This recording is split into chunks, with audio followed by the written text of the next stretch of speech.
Good evening, folks. My name is Jamie Gage. I'm the co-host down here at the Underground Listening Room here at 24 Pleasant Street in Randolph, Vermont. It is September 29th, 2022, and we have a guest who is not new to the studio because he was here with his trio about a year ago and performed for us at that time, and is really a leader in so many ways around Vermont music, with a TV show, with a radio show, with books, and most importantly, with some great songs, originally from another place, heralded, or rather, came to Springfield originally a long time ago and is headquartered up in the Heinsberg area.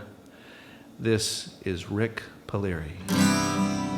I'm remembering the days before I went away, way back in the hills of old Vermont. And the orchard on the hill, I think I see it still, way back in the hills of old Vermont. For tonight I long to be where the catamount run free and the rattlesnake can lie out in the sun, near the voices of the loons when the apple blossoms bloom, way back in the hills of old Vermont. There used to be a farm near the old fishing pond, way back in the hills of old Vermont. So many fields of hay now gone with yesterday, way back in the hills of old Vermont. For tonight I long to be where the catamount run free and the rattlesnake can lie out in the sun, hear the voices of the loons when the apple blossoms bloom, way back in the hills of old Vermont. Well, everything has changed, nothing stays the same, way back in the hills of old Vermont. Like the old brown panther's roar, you won't hear that no more, way back in the hills of old Vermont. For tonight I long to be where the catamount run free and the rattlesnake can lie out in the sun, near the voices of the loons when the apple blossoms bloom, way back in the hills of old Vermont. But when the rains came down and flooded many towns, way back in the hills of old Vermont, all the neighbors lent a hand for the loving of the land, way back in the hills of old Vermont. For tonight I long to be where the catamount run free and the rattlesnake can lie out in the sun, near the voices of the loons where the apple blossoms bloom, way back in the hills of old Vermont. You know, Jamie, when I wrote that song, it was because, like you were saying, I grew up in New Jersey, and I first came to Springfield, Vermont, and was living there. I was reading the Rutland Herald one day, and there was this article about the rattlesnake. And like most people, I didn't know that there were rattlesnakes in Vermont. And they were saying, well, they're in danger. There's not many, they're over in West Rutland. And they said part of the reason they're disappearing is because the habitat. They're losing, there's not a lot of wild habitat for a rattlesnake. And so, they're in small numbers. And I started thinking, I said, Vermont is kind of a wild place. How can there not be a place for a rattlesnake, And that's what prompted me to write that song. Because I felt like, when you live in New Jersey, you know how bad things can get. and you certainly don't want Vermont to fall into that situation, So I wanted to write a song that celebrated that feeling about the wild things. Now, of course, if you're walking in the woods, you don't necessarily want to run into, a catamount. Of course, and that's the whole thing, Jamie, is they say that they're all gone unless you talk to the old hunters, right? Right. When you talk to and the there's hunters. a resurgence, of course. Oh, now. yeah. Resurgence now. They're out in the woods there. They see the footprints in the snow. And so that was the whole idea behind that song and thinking about this land that we live in and how special it is and how sometimes we take it for granted. And go into that a little bit. The rattlesnake as an endangered species. Well, it's not. I don't think it's endangered. Well, I mean, species. in our environment. Well, they're rare. Right. They're rare. I mean, there's been more reports lately in the last couple of years of you probably have seen it on the news where they're talking about the rattlesnakes. But there's also, they have problems with certain diseases, and so the numbers are small. And that's why, I think it's not, like I said, you don't want to be necessarily walking among the rattlesnakes too often, but I think that having a place for the wild things in Vermont is a good thing. Right on. We're here live from the underground with Rik Palieri. I want to keep mining that territory about rattlesnakes a little bit. West Haven, which was the home of Horace Greeley, who said, "Go west, young man, go west," which factors into all of your work, lived there. And I often think about back in the day when in the little town of West Haven, which is full of slate quarries, how many he used to pass because he would walk from West Haven 10 miles to Poultney because he was a newspaper guy, and how many rattlesnakes he may have seen on the way. But yeah, the Vermont image. You came up, we were talking earlier, and I wasn't going to reveal New Jersey right away. I like to sort of warm the audience up a little bit. I thought you might as well get it over with. Right. But no, we're so glad you're here.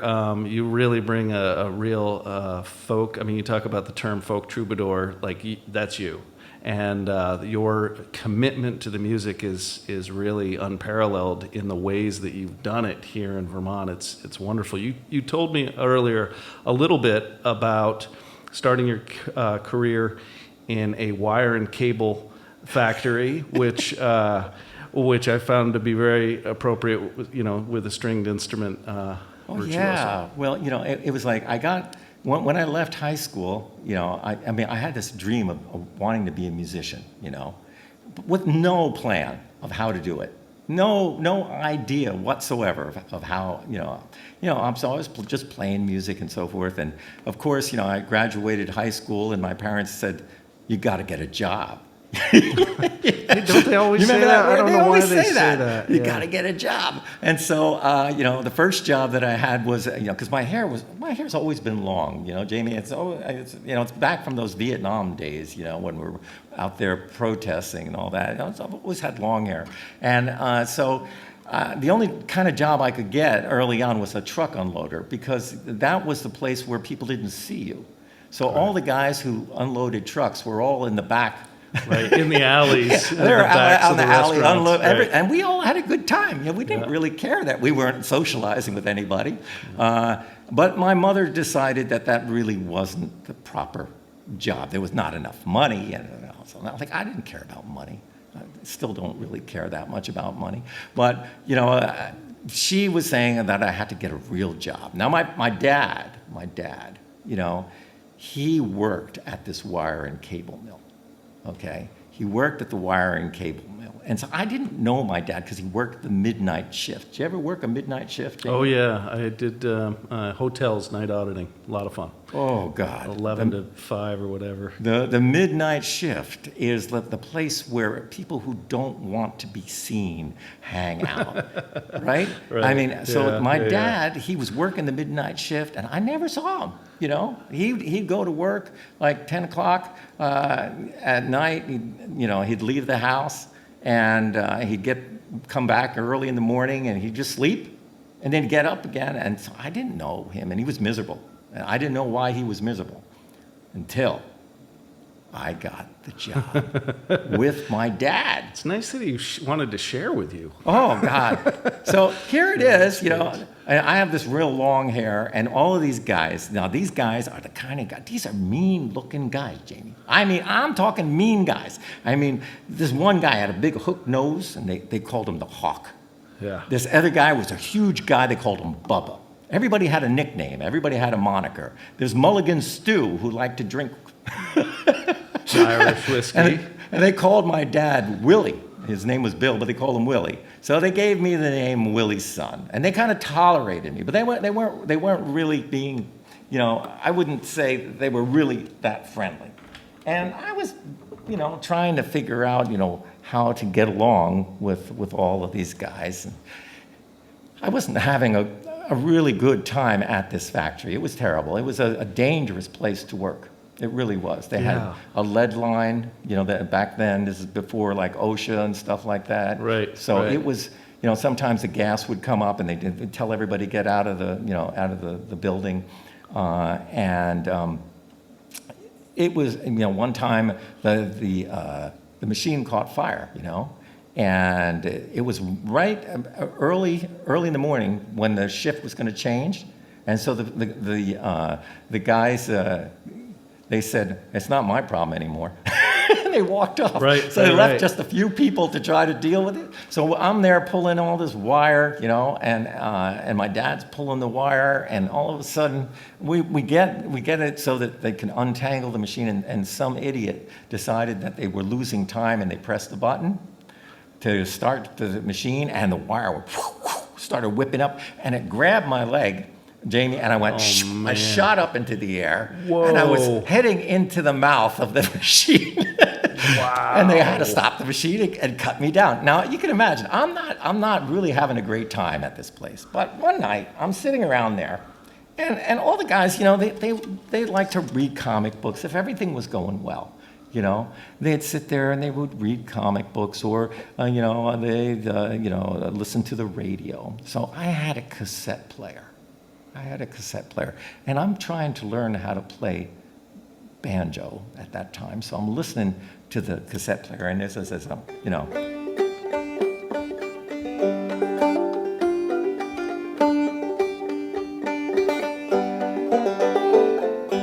This tune, June Apple, by Wade Ward, and I'm listening to it, and all the guys, they start teasing me about listening to this, they called it square dance music.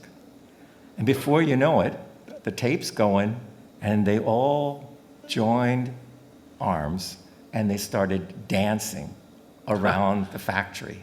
Wow. A whole line of all these guys, big burly, full line dancing, a full line dance around the machines. Wow.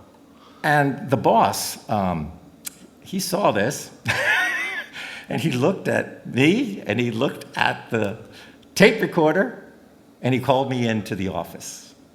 And he said, Rick, you know, you're not cut out for this. You know, I think that you really got to get out of here. So, you know, you're in the union, we're going to lay you off, you know? And maybe you can find something else to do. And so he laid me off. And at first I was like, oh, God, I don't have a job. Then I realized, no, I got unemployment. You know, so I was, you know, picking the way on the banjo, and I was getting unemployment. And that was back in the days when they had extended benefits. Remember that? Extended benefits. And then you couldn't get a job. You had extended benefits. Before and after Hoffa made the end zone, I guess. all of those checks coming my way, I figured out that I never had to work again for anybody else but me.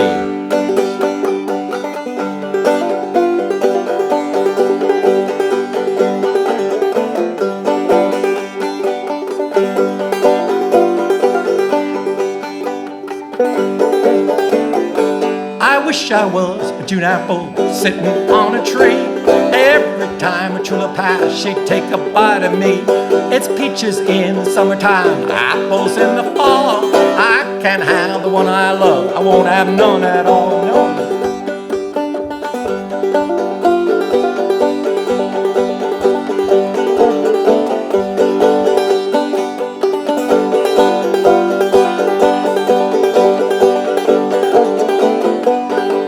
Once I had an old banjo, strings are made of twine. The only song it would play, wish that gal was mine. I wish I was a June apple sitting on a tree. Every time pretty girl passed, she'd take a bite of me. Take a bite now. Yeah.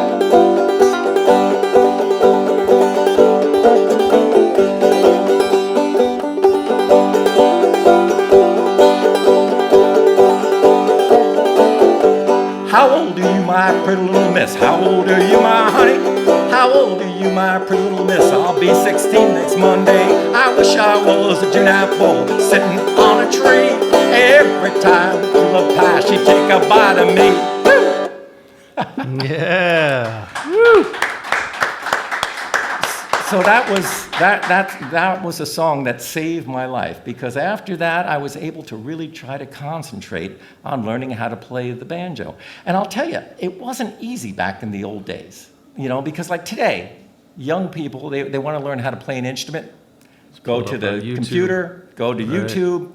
They can watch the best of the new players and the archival things. They can learn a whole lot of stuff. You had to actually meet Pete Seeger. Well, before that, I'm telling you, what happened was I was still in high school. This was before this part of working at the factory. So I started playing the banjo when I was 15 years old. I had a Pete Seeger How to Play the 5-String Banjo book. So I didn't have a banjo. That was another story. I didn't have a banjo. I had Pete's book, and I had like a pillow that I pretended was a banjo, How did you tighten the strings? And then I had this idea that what I could do is I could save up money and get a banjo, but I didn't have any money, except if you're a young kid, you know there's one source of income: lunch money, right? So I went on a hunger strike. I did not have any lunch. I was saving for my banjo. And then one day I saw an old banjo that was for sale, and I was $50 short. And I told my mother what I was doing, and once she realized that I was on a hunger strike for my banjo, she gave me the money, and I was able to get my banjo. And then I started playing it, and it became part of my very existence. You know, it was always with me. And I was trying to figure out how to play, you know, from Pete's book. I was sitting there trying to go through it. And I heard in New Jersey there was this place called Albert's Cabin. Albert's Cabin. Now, it's a place way in the Pine Barrens. And it was supposed to be a place where all these musicians, all these country bluegrass musicians, they'd all gather, you know, once a month over at Albert's Cabin. That's all I knew, Albert's Cabin. So I had a friend in high school. His name was Dwayne, and I convinced him that he knew how to play mandolin. So we decided that we'd go hitchhiking to find the real music. So we're hitchhiking, and we got down to Mount Holly in southern New Jersey. We didn't know where we were going. We just knew the name, Waretown. And we went into a music shop, and I said, yeah, we're trying to go to Albert's Cabin out in the Pine Barrens. And the guy who owned the shop, he said, well, he goes, I know where that is. He said, in fact, I'm going there tonight. Do you guys want to come along? And we're like, sure, that sounds like a great idea, you know? So we don't know this guy, right, at all. Just met him in the shop there. And we climb into his station wagon, you know, after he closes the shop. And we're driving down the New Jersey Parkway. And then all of a sudden he makes a turn, and he's driving on the wrong side of the parkway, and then he dashes into a path in the woods. Yeah. All of a sudden, my little heart is pounding. I was like, who is this guy? I mean, maybe he's an axe murderer or something. Well, that's what the Pine Barrens became sort of known for, is little disappearances like that, right, to some extent. So Dwayne and I are like really getting really nervous. And we're passing all these abandoned refrigerators and TVs, and there's broken mirrors. And there's one place where we came to this tree, And there was a big mirror in the tree, and the headlights flashed back at us. And I said, that was it. I thought we were going to die. So, oh, God, he's going to kill us. I know it. And just at that point, you could hear the music.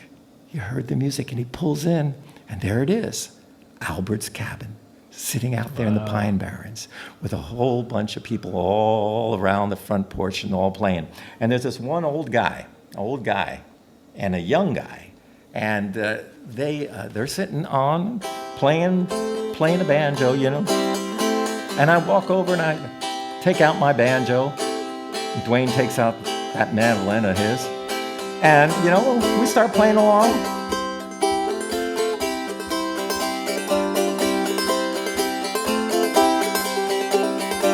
I'm going up Crip Creek, going in the run, going up Crip Creek, have a little fun, going up Crip Creek, going in the world, going up Crip Creek, see my girl. Well, you know, the old guy, you know, he looks at me, he's like, oh, you know, you can play that. And he talks to this young fellow, he goes, well, let's go play, we're going to play the old Joe Clark.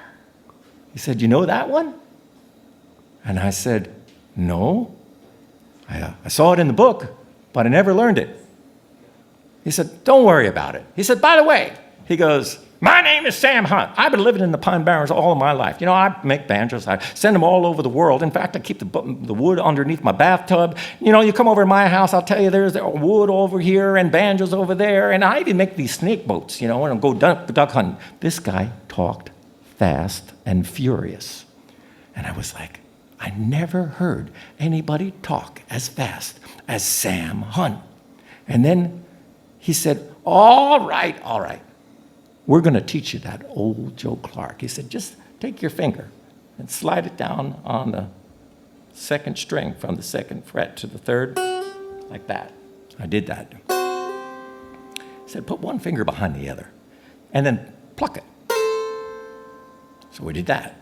He said, pick it open, first fret of the second string, and then open. He said, now, can you do that? And I went, he said, good, do it again. He said, this time just play it open. He said, do it again. Now, open third, open second, second fret of the third, third fret of the fourth, and that's it.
Nice. Woo. For those people who are watching at home, I'm playing it on a cigar box banjo. This was made by a wonderful banjo maker named Marvin Walker down in North Carolina. And the box is this old box from one of my high school friends. Literally, that's Yeah. You had a cigar smoking buddy in high school. Yeah, well, You hung out with a fast crowd. Right on. He, you know, Tommy likes his Cuban. His Cohiba, yeah, no doubt. Those aren't It's a even cheap. Cuban box here, Yeah. and he gave it to me, and we sent it to Marvin, and we made Nice. this beautiful little Oh, that's beautiful. little banjo out of the cigar box. And you know, so my life has been, you know, filled with travel and learning instruments. You know, Jamie, I as you could tell, I surround myself with a lot of different instruments, and each one has a different story to tell. So we were talking a little bit about the idea about, well, you met Pete Seeger, right? And well, how in the world did you do that, right? Yeah, absolutely. I mean, the Well- giant of this music. Well, I had the book. Right. I went to a concert when I was still in high school. I cut class that day, and I hitchhiked out, and I went to this concert. And it had a petition against the Vietnam War, and all the guys that had long hair, and I had long hair, so nobody questioned me. I just slipped right in, you know. Right. And I watched this, and Jamie, I saw Pete perform, and there's something, you know, there's sometimes a point in your life where you feel a spark. Right. You feel a spark. So I was sitting there, and I watched him and how he got everybody singing, and I felt my whole body fill up with light. Really, it was one of those kind of experiences. And I went backstage, and I went to, I didn't know what to say to him, you know. I said, well, Pete, why do you play the banjo? You know? And Pete smiled, and he said, because I like the tone. And in that goofy way that he could deliver a line. And that meant the world to me. Really open and humane way. And then, you know, what happened, I joined the Clearwater organization of cleaning up the Hudson River, because Pete was really involved. And what year is this, roughly? This is a 1970, I'd say 1972. Yeah. 73. So after a lot of the social protest stuff, the Washington Square rallies and all all that stuff, he had built a huge reputation by that point. Oh, yeah. So that you must have been a little bit starstruck. Oh, yeah, definitely. I would imagine. So, you know, I went to these meetings and stuff, and Pete would be there, but I was too shy, Jamie, to even talk to him. You know, I'd see him from afar. And then he was going to do a concert over in Hoboken, New Jersey. Well, first he was doing a thing over in Central Park with Arlo Guthrie. That's important. He was doing a thing in Central Park with Arlo Guthrie, and I was going to go to that concert, you know.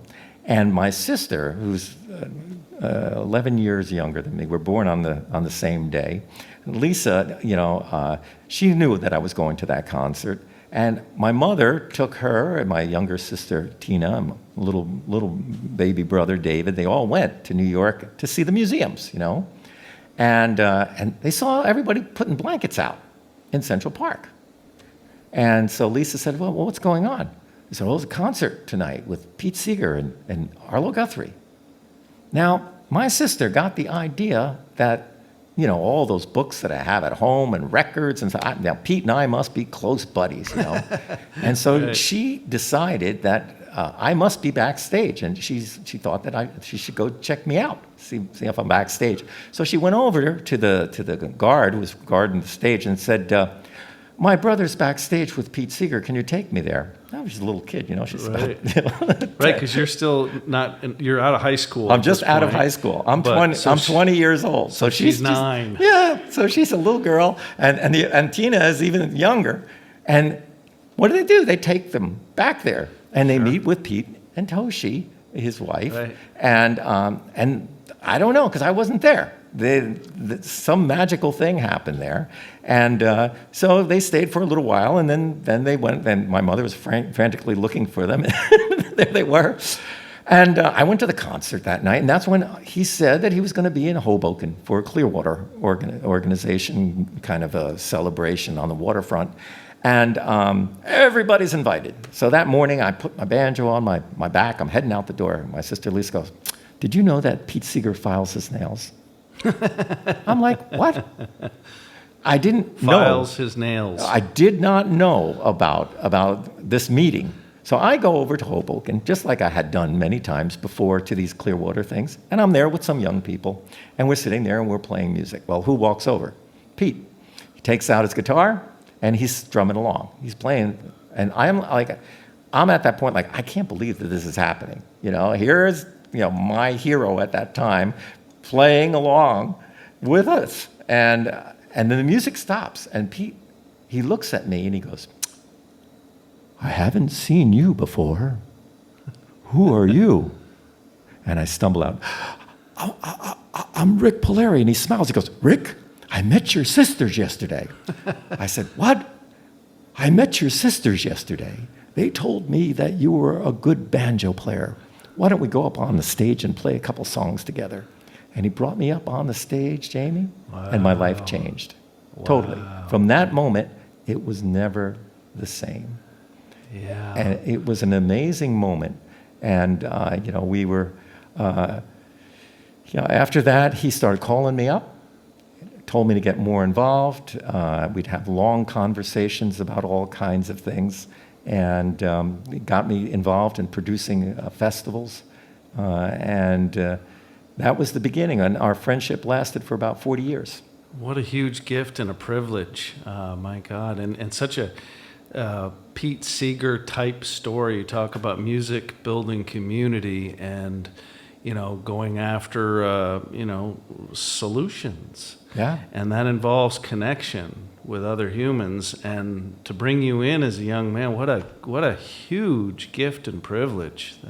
It was. It was like, and I remember we were doing, I think the first song that we sang, just a little, we do it like, I'm gonna lay down my sword and shield down by the riverside, down by the riverside, down by the riverside. I'm gonna lay down my sword and shield down by the riverside and study war no more. I ain't gonna study war no more. Ain't gonna study war no more. Ain't gonna study war no more. I ain't gonna study war no more. Ain't gonna study war no more. Ain't gonna study war no more. I'm gonna shake hands with everyone down by the riverside, down by the riverside, down by the riverside. I'm gonna shake hands with everyone down by the riverside and study war no more. I ain't gonna study war no more. Ain't gonna study war no more. Ain't gonna study war no more. I ain't gonna study war no more. Ain't gonna study war no more. Ain't gonna study war no more. And the thing is that there was a group of young people, like I said, that we would play music together, called the Hudson River Sloop Singers. And so I got involved and became a member of the Hudson River Sloop Singers. And we would beat the boat and we'd sing at concerts. And that's where, I learned all these things. There's one thing to learn how to do things from a book. And then actually to be on stage and you're actually on stage with the person who wrote the book and you're watching them play. And you're learning how they use the banjo in such a different way than most people use the banjo. Because most people, when you hear bluegrass music, with the more the kind of finger picking kind of stuff. Right. But Pete was playing blues.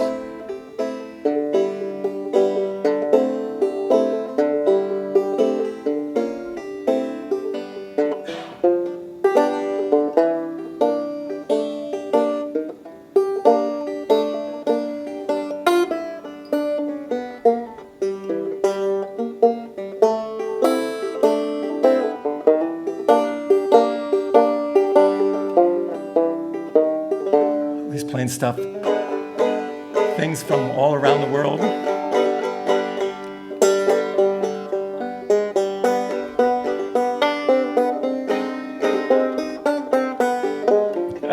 Right, really using it as a way to, going back to the community idea, to share different kinds of communities with an instrument that is more traditionally believed to be a certain genre. He looked at it as a tool, Yeah.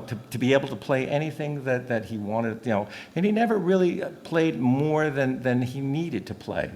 Not that he couldn't play fast or he couldn't play fancy, but he didn't always play that way. Right.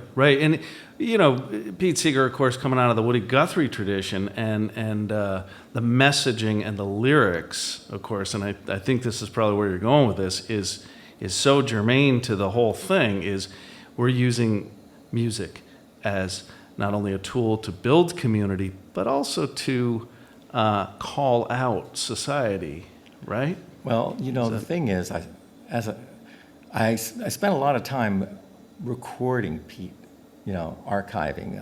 I have 5 hours of different interviews with him on all different topics. And some of the stories that you would hear, and because you're talking about this idea of the kind of political situations that they would get into. So here it is, Jamie, 1940, Pete and Woody, they are out there in Oklahoma City, and they're going to play for the oil workers. They're going to play for the oil workers union, and they're there, and the organizer, Bob Wood, is there, and his wife, Ina Wood, and there's a lot of women in the room, and babies, because they couldn't find babysitters. So there's women and there's babysitters, and Pete and Woody are playing a couple of songs, and all of a sudden the door opens up. A big, long line of men standing on the back. And they all have on these big, long trench coats. And Bob Wood walks over and says to Pete and Woody, "See those men over there? I've never seen them before.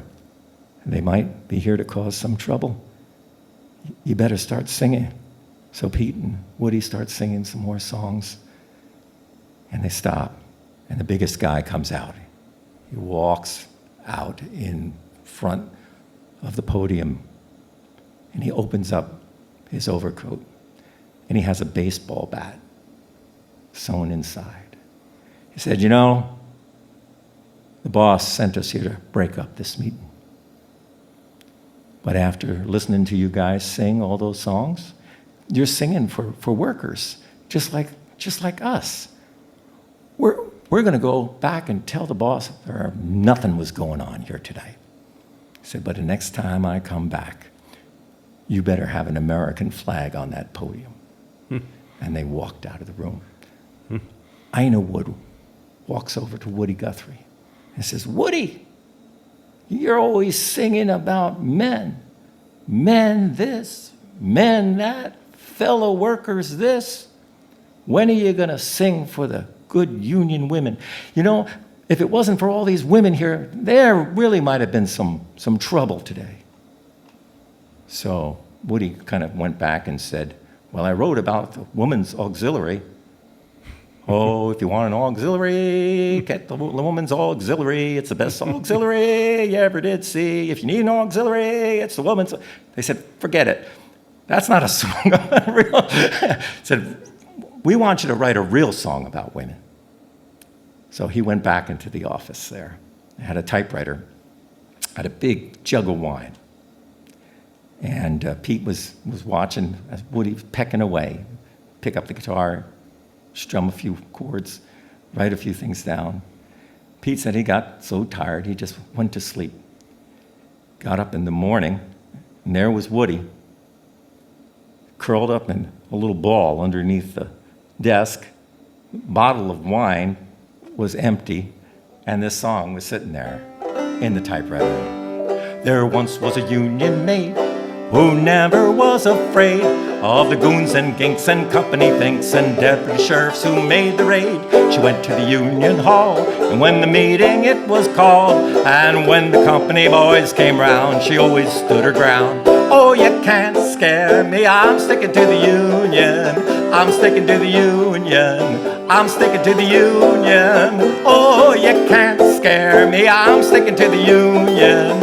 I'm sticking to the union till the day I die." This union maid was wise to the tricks of the company spies, and she wouldn't be fooled by the company's stole. She'd always organize the guys. She always got her way when she struck for higher pay. She'd just show her card to the National Guard. This is what she'd say: "Oh, you can't scare me, I'm sticking to the union.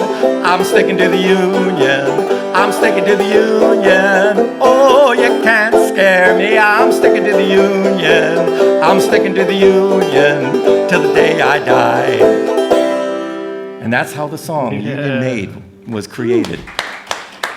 We're live from the underground here with Rik Palieri here in the listening room, telling stories about your time with Pete Seeger, and that was a great Woody Guthrie story right there. And you know, these guys, they're the two pillars really of American political folk music in the 20th century, really. And so many folks, including yourself, have come out of that tradition. The messaging, of course, written on their respective instruments, right? Woody Guthrie famous for This Machine Kills Fascist, which he had on his guitar. That's right. And Pete had...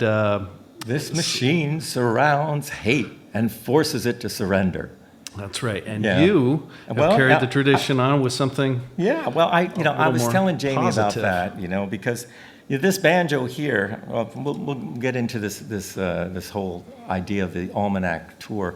But this banjo, after I did this Almanac tour and I worked with Pete, I had the chance to get a really nice banjo from the Vega company. And they had put a special head on it that was like Pete's head. This machine surrounds hate, forces it to surrender. And I had it on there. I thought it was kind of cool. But it was Pete's words. It was Pete's words. And his daughter, Tina, she said, Rick, Pops, she called him Pops.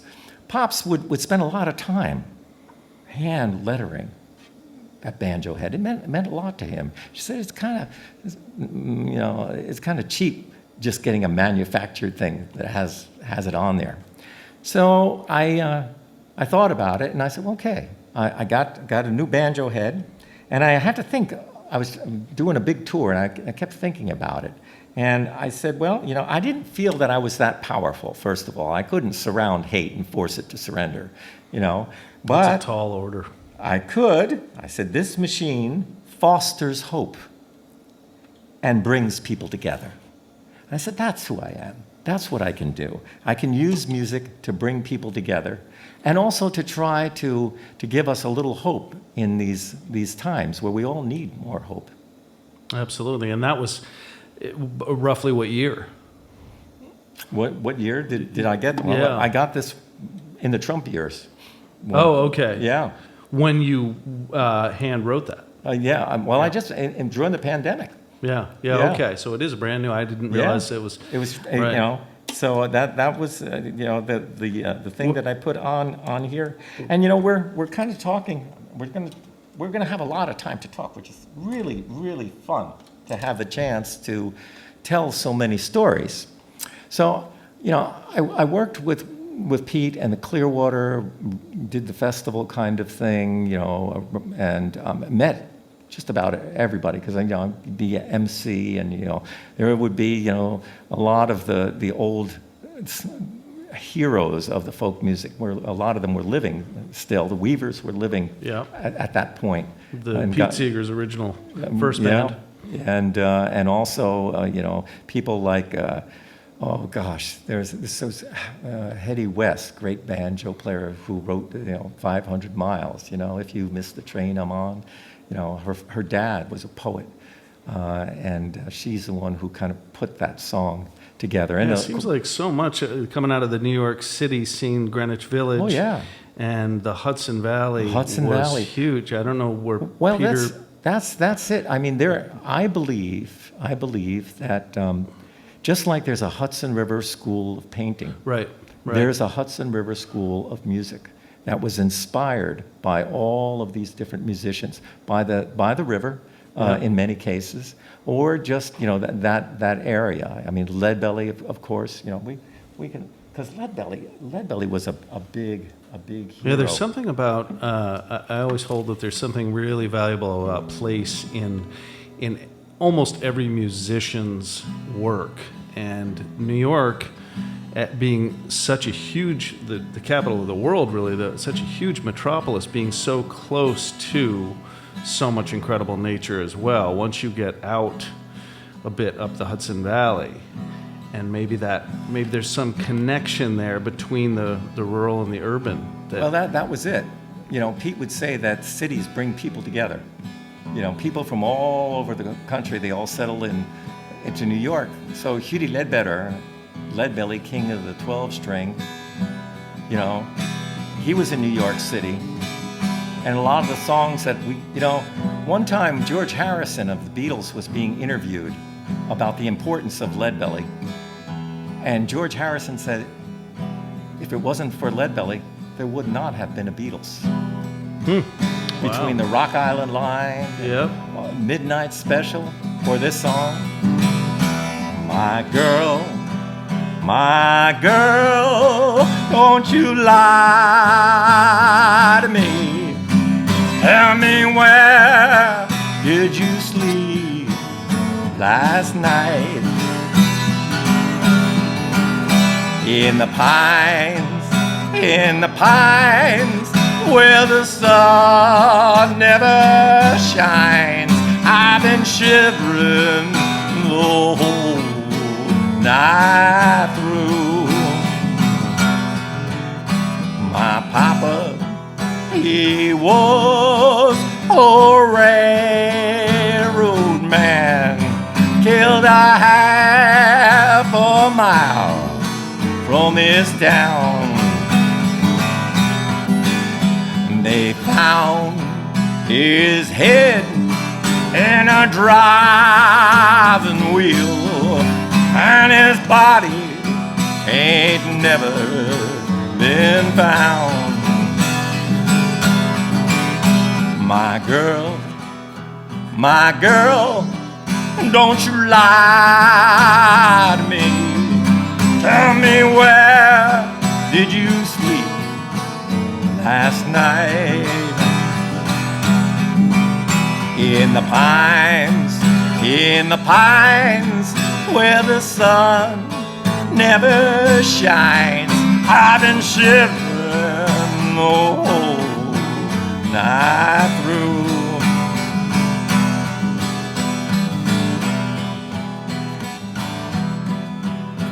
Now who's gonna shoe your pretty little feet? And who's gonna glove your hand? Now who's gonna kiss your red ruby lips? Baby, who's gonna be your man? Well, Papa will shoe my pretty little feet, and Mama can glove my hand, and you can kiss my red ruby lips when you get back again. In the pines, where the sun never shines. I've been shivering the whole night through. In the pines, where the sun never shines. I've been shivering the whole night through. Now where did you get those high-heeled shoes and the dress that you wear so fine? I got my shoes from a railroad man, and my dress from a driver in the mine. My girl, don't you lie to me. Tell me, where did you sleep last night? In the pines, where the sun never shines. I've been shivering the whole night through. Woo! Yeah. And I think, you think about Leadbelly and you think about the power. He was a powerhouse, And I think he was like, for me, growing up in suburbia in New Jersey, listening, he was probably the very first black musician that I listened every night. Every night. I would have my little record player next to my bed, and I would put on Leadbelly. There was something about Leadbelly that you wanted to connect with. It was like trying to connect with something from the past, something that's gone. Right, something totally evanescent. Like Odetta's kind of like that too, in a way. I think. I'm so glad you played that song. That particular song is one of those that'll go. It'll just keep going. A lot of people know the Kurt Cobain version of that, of course. And on this stage we have a young woman who plays every now and then, who's had that on her first CD. I played it years ago at WFER, and that song, there's just something about it, the raw emotion of it, right? You think about, what makes that song so special? Well, we've all been jilted, in life. You know what I mean? Right. I mean, it's that anger. Right. That the guy is feeling like he went away and he thought that this woman was going to be loyal, and she wasn't. And and there's something about, it's really interesting, Jamie, about when you grow up not in a rural tradition, okay? When you grow up not in a rural tradition, and you're seeing this folk music, and you're taking it out of context in a way, because you're not really seeing where it came from. You're not feeling it. It wasn't until I lived in Poland in 1984, and I lived in a rural, village it was almost like something like out of a storybook, because there was hardly any cars, and there was horse and wagons and sleds, and people walked everywhere, and they wore the traditional clothes, and the music was such a big part of their life. And when I first got there, the old grandma of the house, she said, well, it's time to eat, and hands me an axe and hands me the chicken, it was a goose, hands me the goose, and it's like, and she saw that I didn't know what the hell I was doing, and so she just took the head out, and then she put the goose there, and we're all sitting around the table, and we're plucking the feathers out of the goose. And I'm sitting there plucking the feathers. And Leadbelly used to sing, one Sunday morning, Lord, Lord, Lord, a preacher went a-hunting, Lord, Lord, Lord. And talks about this goose, right? And they were sitting there, and we were 6 weeks of picking, Lord, Lord. So all of a sudden, I was feeling the song for the first time as I was plucking the goose. And that was like, when I lived there in Poland, it really changed my whole psyche about this music. I have to, once again, we're kind of skipping around a bit, but it wasn't too much later, after I got involved with Clearwater and so forth, I saw a National Geographic magazine at a friend's house that had a story about Poland in it.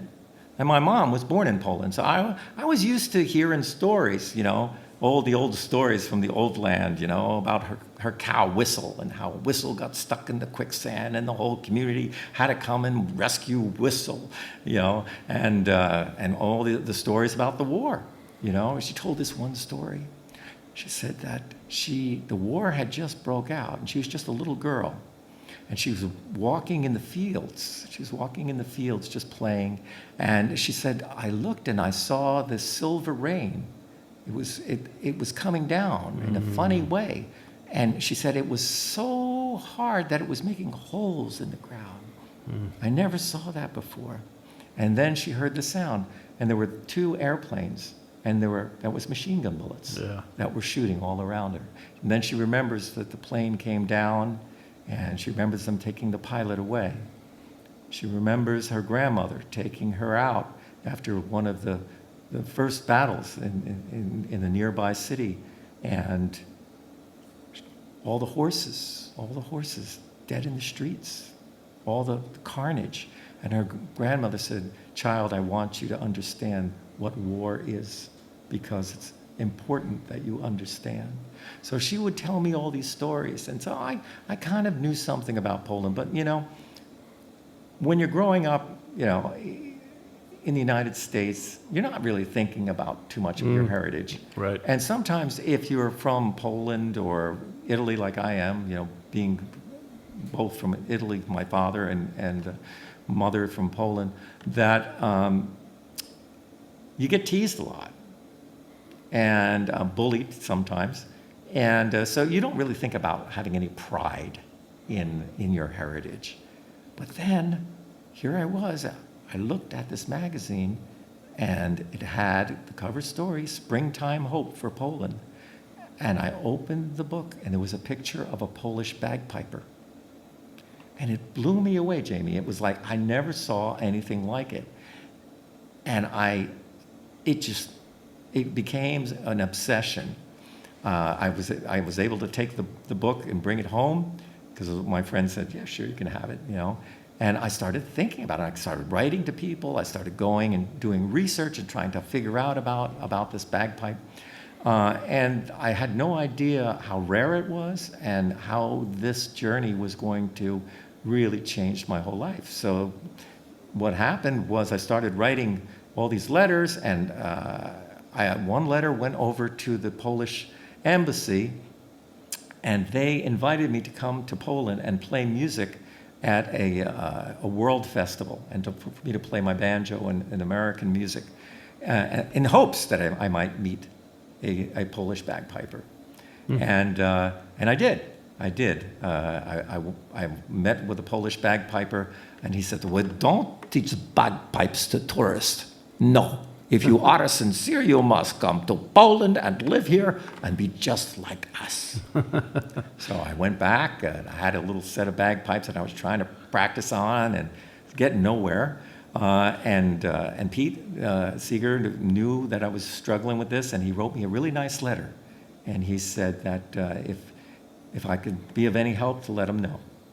And so I kept writing to more people, and then I found out about this foundation called the Kościuszko Foundation. And it was a fellowship for basically graduate students.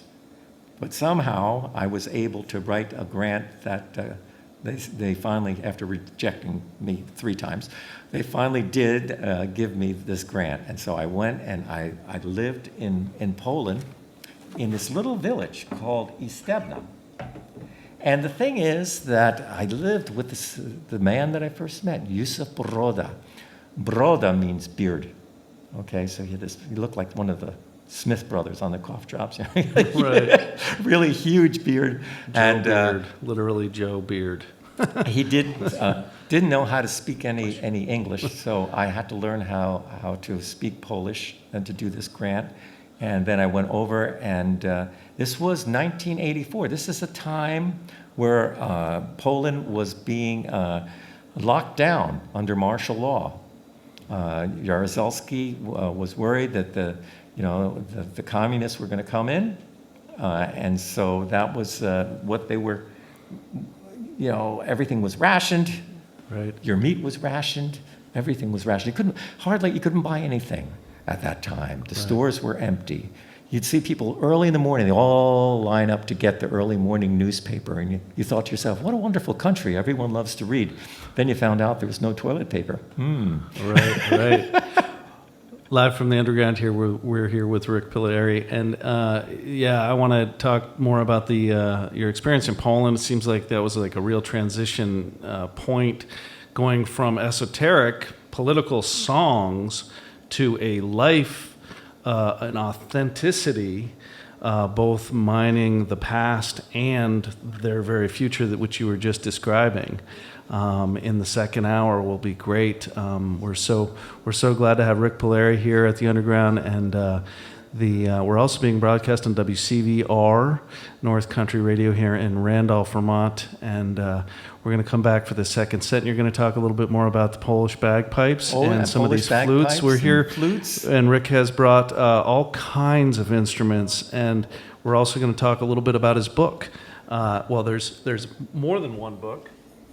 but the Banjo most Man. recent one is Banjo Man, which we will We'll talk about a little that bit too. It's been really a lot of fun, Jamie, and thank you to the Underground for hosting this kind of unusual kind of program where we get a chance to tell stories that are important stories. They are important. Thank you. Oh.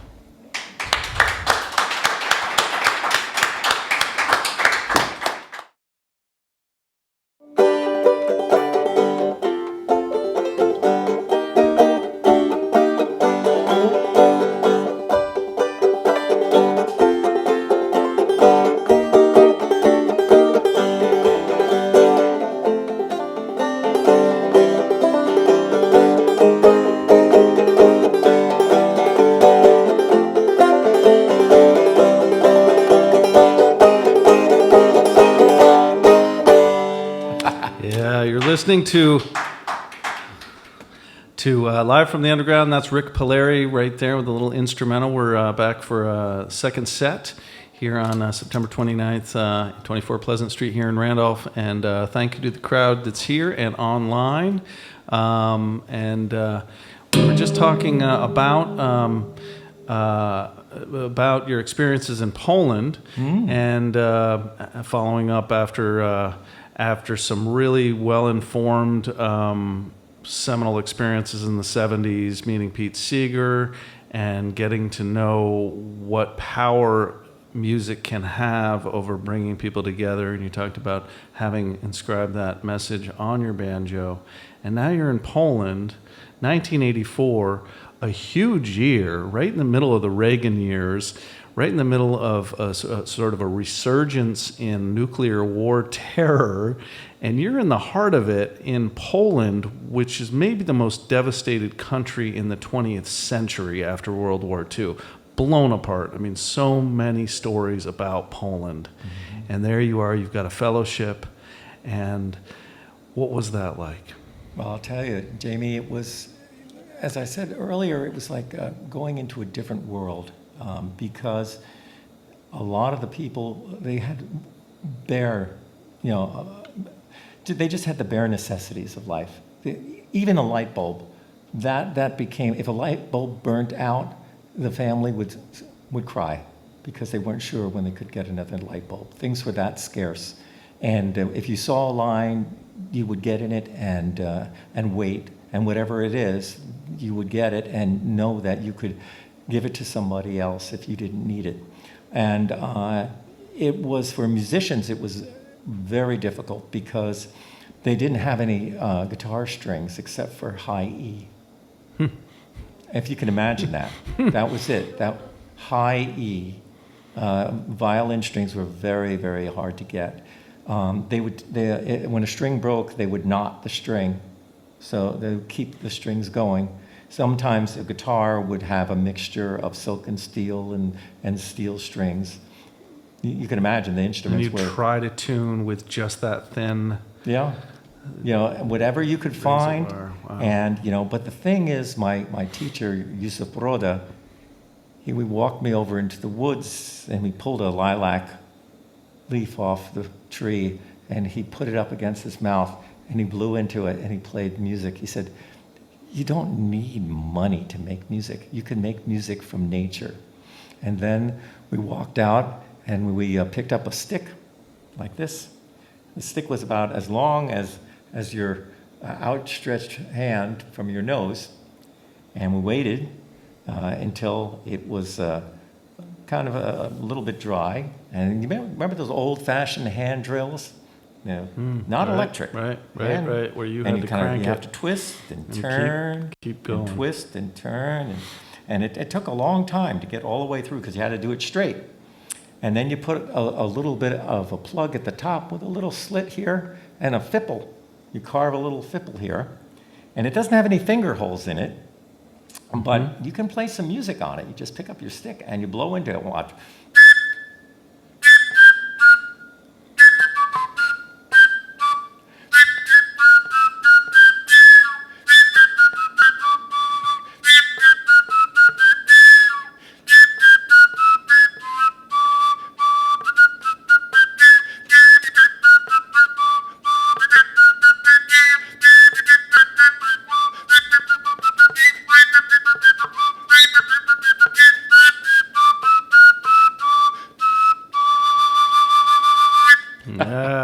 nice. Very nice. So it's called a puszczelka.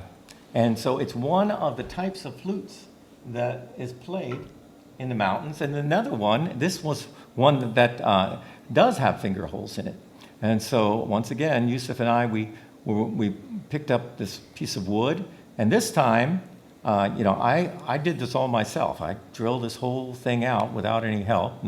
And then he took a big poker and then he poked the holes into it. And it has a really kind of airy kind of tone.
Show-mi doline, show-mi grunn. Show-mi doline, show-mi grunn. Pasie tam owce, synek mój. Pasie tam owce, synek mój. Pasie i pasie zawracą. Pasie i pasie zawracą. Kus twój miły zatocio. Kus twój miły zatocio.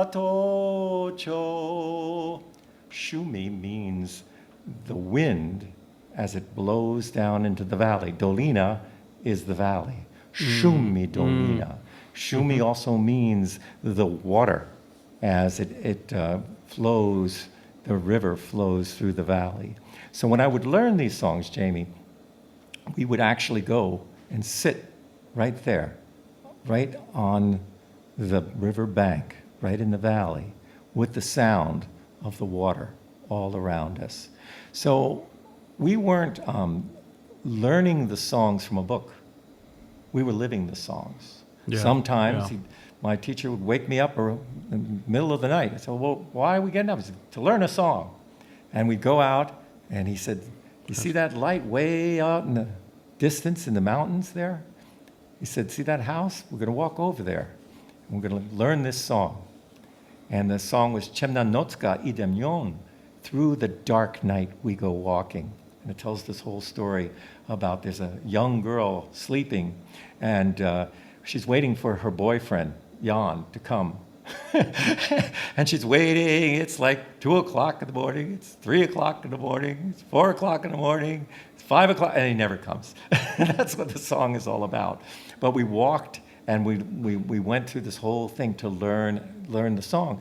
And that was a really interesting thing, is because a lot of times, you study folklore from a book. You learn about folklore. But I was taught about living it, trying to not just learn about it, but become like the song. And, this one story about another story, this.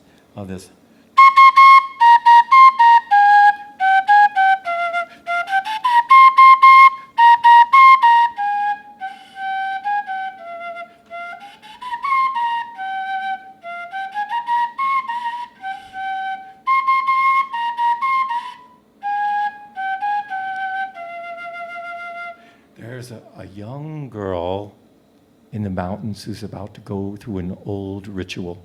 You see, she's madly in love with her boyfriend. She can't eat, she can't sleep. All she does is think about him night and day and day and night. Of course, the boy's father knows with her around, no work's ever going to get done on this farm. So he keeps the boy busy with chores. He says, go chop me some wood. Go fetch me some water. On and on he goes. He's running back and forth, and she's waiting for him, but he can't get away. So she is very sad. She goes over to the only person who would understand such things, her grandmother. And the old woman laughs. She knows just what to do. She tells the girl, and the young girl follows her advice. She starts descending down the mountainside, and as she goes, she gathers together a fresh bouquet of flowers and herbs. And there, she makes a small campfire. And as the fire starts burning, she lays the flowers that she picked into the flames. The flames reach up, catches the flowers on fire, sends a magical smoke ascending into the sky. And then she stands next to the campfire and she starts concentrating how in love she is, how she loves this boy, how she wants to be with him. All of a sudden, her desires gets transformed into the smoke, and the smoke itself becomes like a magical love potion as it wafts its way over the mountains. There's the young boy, hard at work, swinging his axe. When the smoke with the power of her love comes drifting by, he inhales the smoke. He drops his axe. And he runs into her arms. Doline, doline, doline, kaz mnie przechodzić mój miły. Horej dolinieczkiem, żbiero zielenieczkiem, na moją bolesną głowiczkiem. Horej dolinieczkiem, żbiero zielenieczkiem, na moją bolesną głowiczkiem. So when I learned that song, all the kids acted. They all went through all the motions. They did a whole play right in front of me so that I would remember how the song was. And my teacher kept saying... Of the characters and the fire being a character, the smoke and everything. Yeah. And this way, it stuck into my memory. And now they kind of knew that, as an outsider, trying to learn this tradition, it's not easy to remember, all the words, and to remember why people sang the songs. So, I was learning a lot, and unfortunately I didn't bring bagpipes with me, mainly because I had rotator cuff surgery and I can't play the pipes yet. But it really changed my life. So I lived there, I learned how to play the pipes from all of these people. And the cool thing is, 1984, I go there, there's a handful of players, just a handful of players there. Most of them are dead. It wasn't like Albert's Cabin in the Pine Barrens. No. There was only, in this village, there were 2 or 3 pipers. In another village, there was 1 or 2. Only a handful. And so that was one of the reasons that it was important that I went over there, as I was inspiring some of the young people. Like, here's an American. He comes over here, and he wants to learn how to play this instrument. And it did have an effect, because today, I'm really proud to say, there are many young people who are playing the bagpipes. And all of those young kids that I was playing music with back then, they all have bands. They're all carrying on the tradition, and they have pipers in their bands. So that was a really important thing. And, it was also important for me, Jamie, because that it changed the way that I looked at life. I realized that life sometimes is a struggle, and sometimes you have to work really hard to make things happen, and you have to figure things out when things go wrong. And so, Do you think there was was that the time when you realized music as salvation? Oh, yeah. Perhaps. I mean, this, in a desperate time and place, music as salvation. Definitely. This idea. The young people back then, 1984, we would get together and have these dance parties, folk parties, with no alcohol. And it was really important for them to say, we're doing this not for a party to get drunk, we're doing this because it's important. And that meant something. Right. You know, right. and True these are the listening. kids that are carrying it on. Yeah, we've had a resurgence in a conversation about what listening rooms are, and we're here at the Underground, which is a listening room, and that's generated some conversations on social media recently about why a listening room, and it is important for those reasons, because the connections that you're talking about making, we haven't even talked about the performer crowd. You're talking much more primary in nature, connecting with the world around you and presence. You're making a good point, because before I went to Poland, I thought, like most of us do, that folk music was something that we see on a stage. We go to a folk concert, and there would be somebody on the stage, and they would be playing a song, and people would be clapping. But when I went over there, I realized that no, it's not just about that. It's about a whole tradition. It's about a whole way of living. One time, I was asked to play with a bunch of musicians, and there was it was a pillow stuffing party.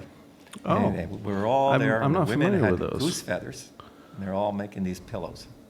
Pajinka, there was all stuff in the pillows. And what we were told as musicians, that we couldn't do anything that would get anybody excited. We couldn't play anything fast. We couldn't play anything funny, because the feathers would fly.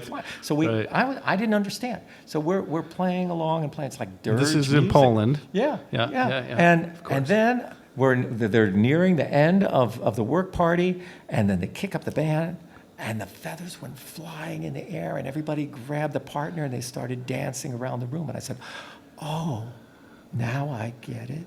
Now I get it. That it was all part of life. It wasn't a show. It wasn't a show. Right.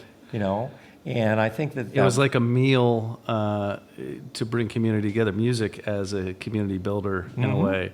You'll be over here because you're part of life. You're part of of what the we're life. doing.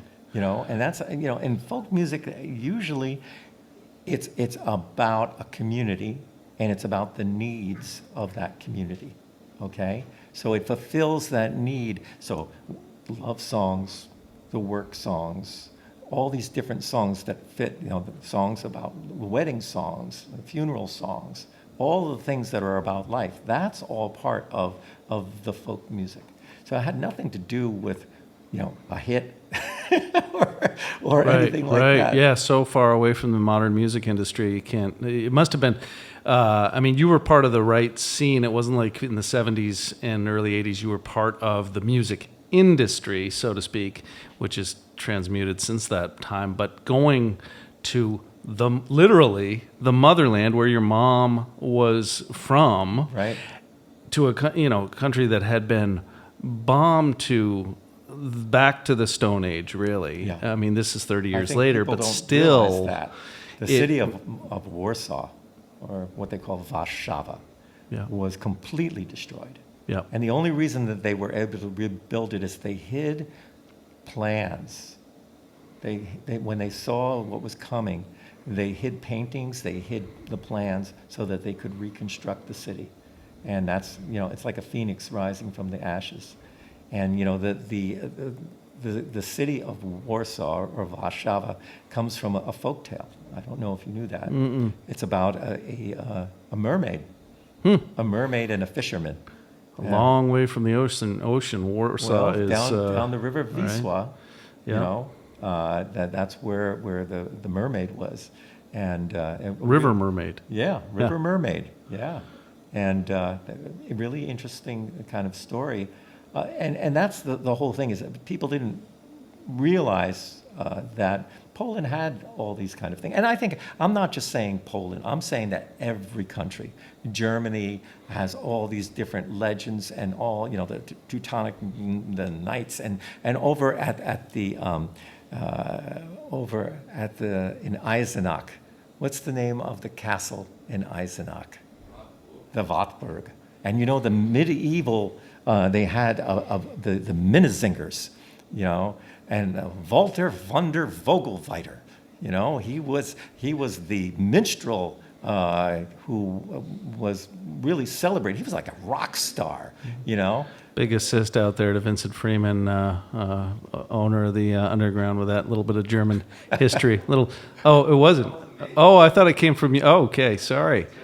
All right, well, thank you. We're getting a lot of good feedback from the audience here, too. Yeah, so I mean, I think that every country, you know, that has these legends. You're talking about river mermaids, right? You know. You were, because I'm fascinated that they exist, and now I want to go learn about them. We have rivers right here in town. In Peru. Okay. In South America. In South America. Because I grew up in Peru, Vermont, so just to be clear. It's close. All right. So in Peru, they have this whole thing about a charango. You know those instruments, the charango? Yeah. Well, they have a special charango that's a mermaid.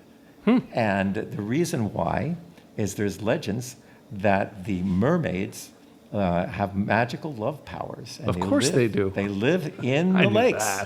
And if you were a guy and you wanted to, you know, win the love of this woman, you know, you would take your charango and you would bring it to the banks of the lake and you would put some flowers and chocolate and the charango, and you would leave it overnight.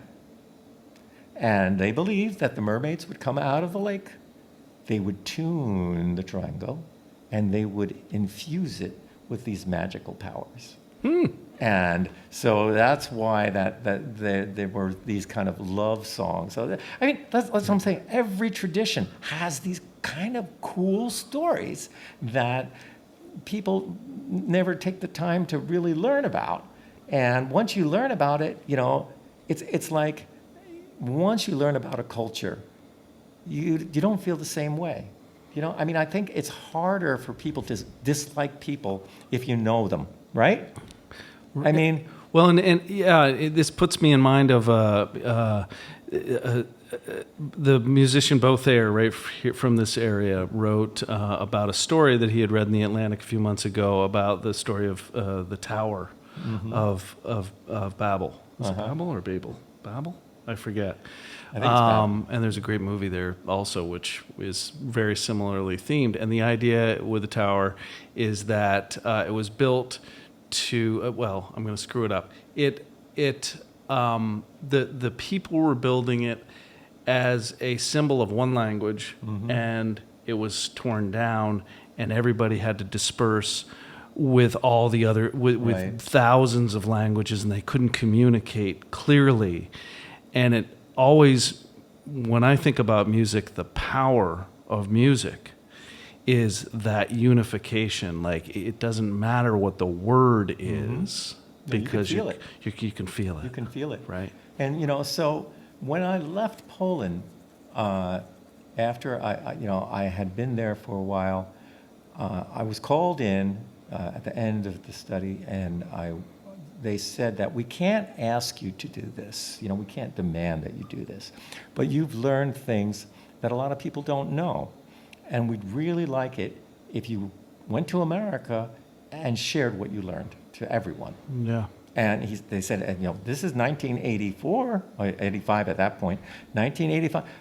A lot of these people will never be able, at that time, they'll never be able to go to America because there was all kinds of restrictions about travel. Right. And they said, so will you do this? And so I came back home and I thought about it, and I found that there was this National School Assembly program, a very old program back from the 1930s. And I had to do this audition, and then I went out on the road, and I lived on the road for about 3.5 years.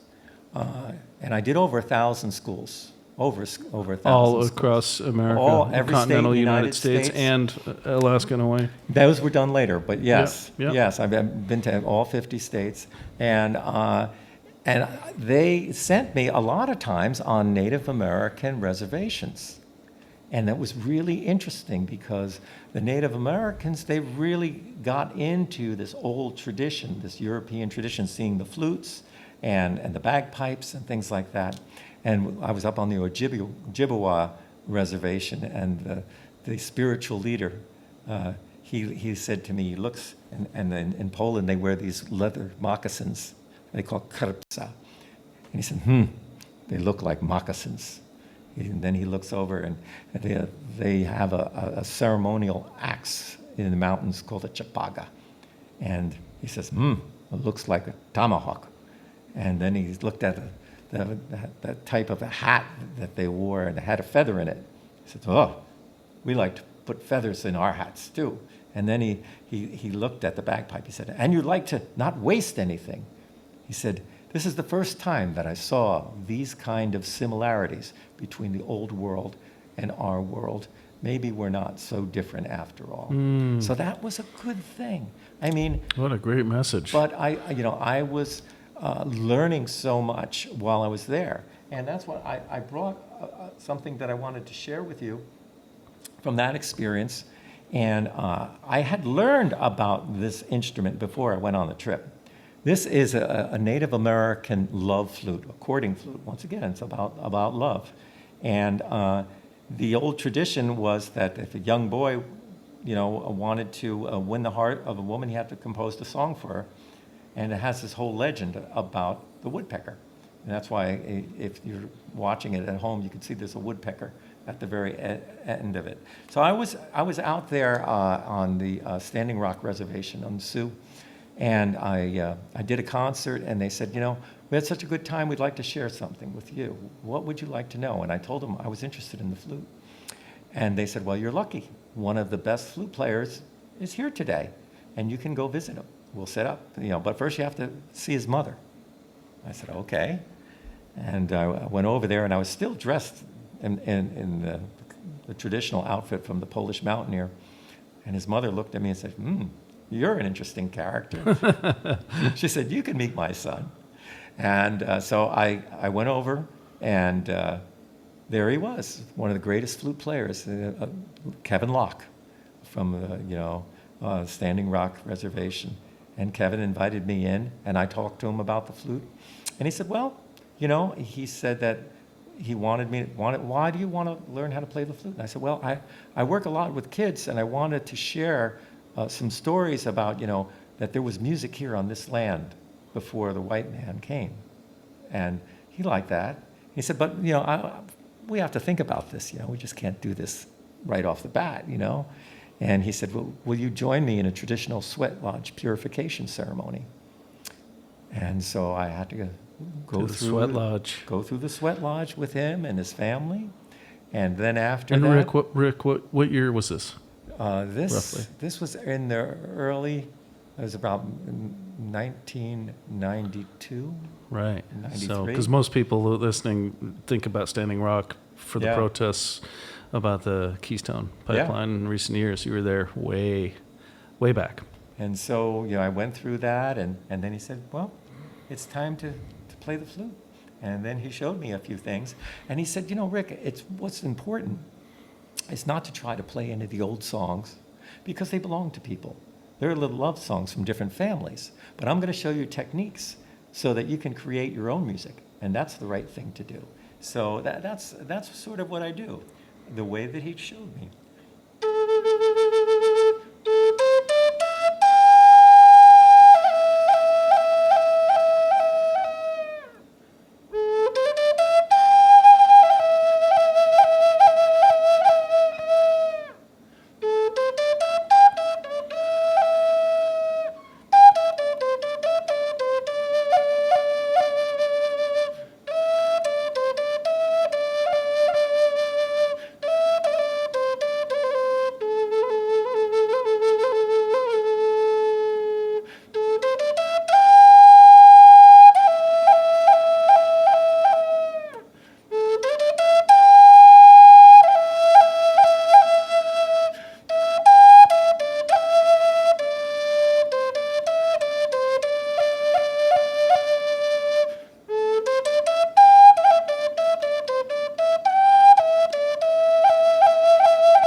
Now, when you introduced that instrument, you mentioned that predominantly they're love songs that they're written on it, through it. Is that a particular love song? I just made it up. Oh, really? I was just thinking about like this is kind of nice to be here and like. Oh, what was I feeling? in the moment. Yeah, I just made it up. Well, that was a song that you all helped create. So thank you. Whatever that is, it's you know. Nice. And this instrument here is another of these flutes, but it's a little different because this is a modern age one, and as if the camera can see it, has two chambers. Yeah, of course. It looks like it is a shotgun barrel. And no? so you have a drone. So it's a drone Okay. flute, and you have the single.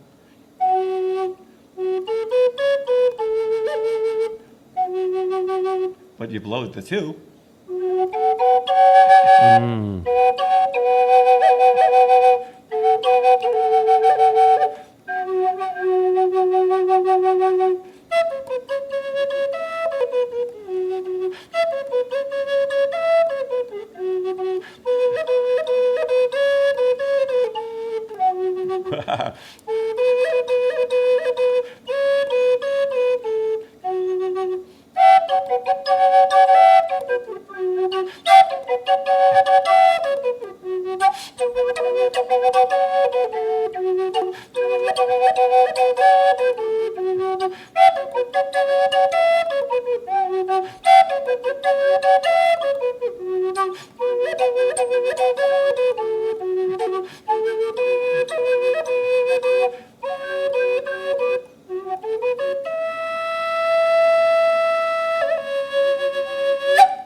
Yeah, very nice. Well, a little stereo sound. So I'm traveling all over, learning all this stuff, and I'm thinking about the idea. Like I'm learning all kinds of stuff, but boy, I love the way that people were telling stories. And I said, boy, I'd like to learn how to tell stories like that. And I was listening to people tell stories, and I came back home to Vermont here, and I found out one of the best storytellers of all was right over in Vermont, and his name was Wolfsong. Now, that's a long time ago. I don't know how many people remember Wolfsong, but he was a great storyteller. He used to tell stories in the schools and the first nights and all kinds of celebrations. So, you know, I talked to Wolfsong. I said, you know, I'd like to learn how to tell stories like you. And Wolfsong said, Rik, I'd like to learn how to play the flute like you. Can you teach me? We'll share. So we got together and we had these visits where we would tell some stories and then we would share some music together. Unfortunately, Wolfsong didn't last that long. And this is what year, roughly? I don't remember, a long time ago. But after you came back from teaching. Yeah. Yeah, and he passed away, and everybody celebrated him. You know, they went up to Snake Mountain. They had a big celebration on Snake Mountain. And I started thinking about him, and I felt like I needed to honor my friend in the traditional way. I wanted to honor him. So I went out to Snake Mountain. This was years later. And I stared at the mountain, and I looked at the top there, and I thought about Wolfsong. And I remembered when he would tell a story, he would tell a long story. He had to make sure that you were still awake. So he'd say, hey. And if you were still awake, you'd say, ho. Let's try that. Hey. And, yeah, you're still awake. Hey, ho. Oh. So I'm there, and I'm hearing this like, I'm hearing, hey, ho, hey, ho, hey, ho. On Snake Mountain, in the Vermont hills, high above the rocks and rills. After midnight, when the moon's in spring, you can hear the wolf song sing. Hey, ah, hey, ah, hey, ah, hey, ah, hey, ah, hey, ah, hey, ah, hey, oh, oh, oh. Hey, ah, hey, ah, hey, ah, hey, ah, hey, ah, hey, ah, hey, ah, hey.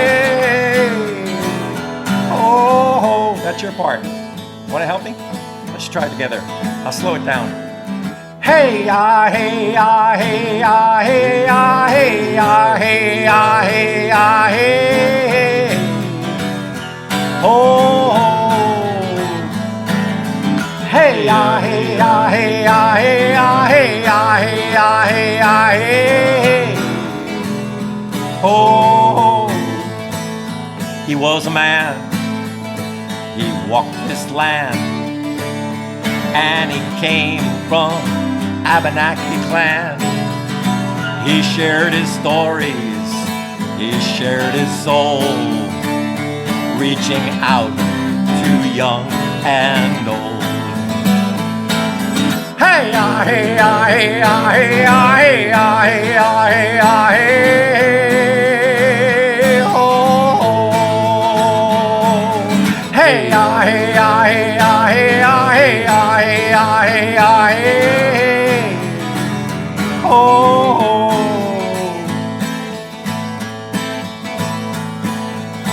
he kept the legend, he kept the lore, and was welcome at everyone's door.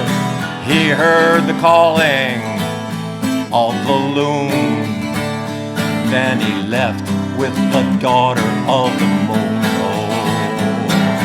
Hey, ah, hey, ah, hey, ah, hey, ah, hey, ah, hey, ah, hey, ah, hey. Oh, hey, ah, hey, ah, hey, ah, hey, ah, hey, ah, hey, ah, hey, ah, hey. Oh, now his journey in this world is through, but he still lives in me and you. Like Usagabi and all his friends, now his story will never end. No, no, no. Hey, ah, hey, ah, hey, oh, we remember. Hey, ah, hey, ah, hey. Oh, hey, ah, hey, ah, hey, oh, we remember. Hey, ah, hey, ah, hey. Oh, one more time, help me now. Hey, ah, hey, ah, hey, oh, we remember. Hey, ah, hey, ah, hey. Oh, hey, ah, hey, ah, hey, ah, we remember. Hey, ah, hey, ah, hey. Oh.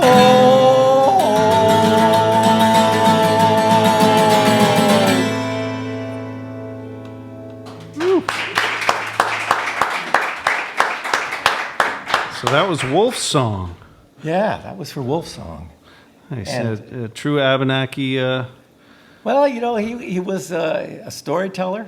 I think he was from a couple of different tribes, you know, and he was just a marvelous person. And it was a real blessing to be around with him for the time that we had.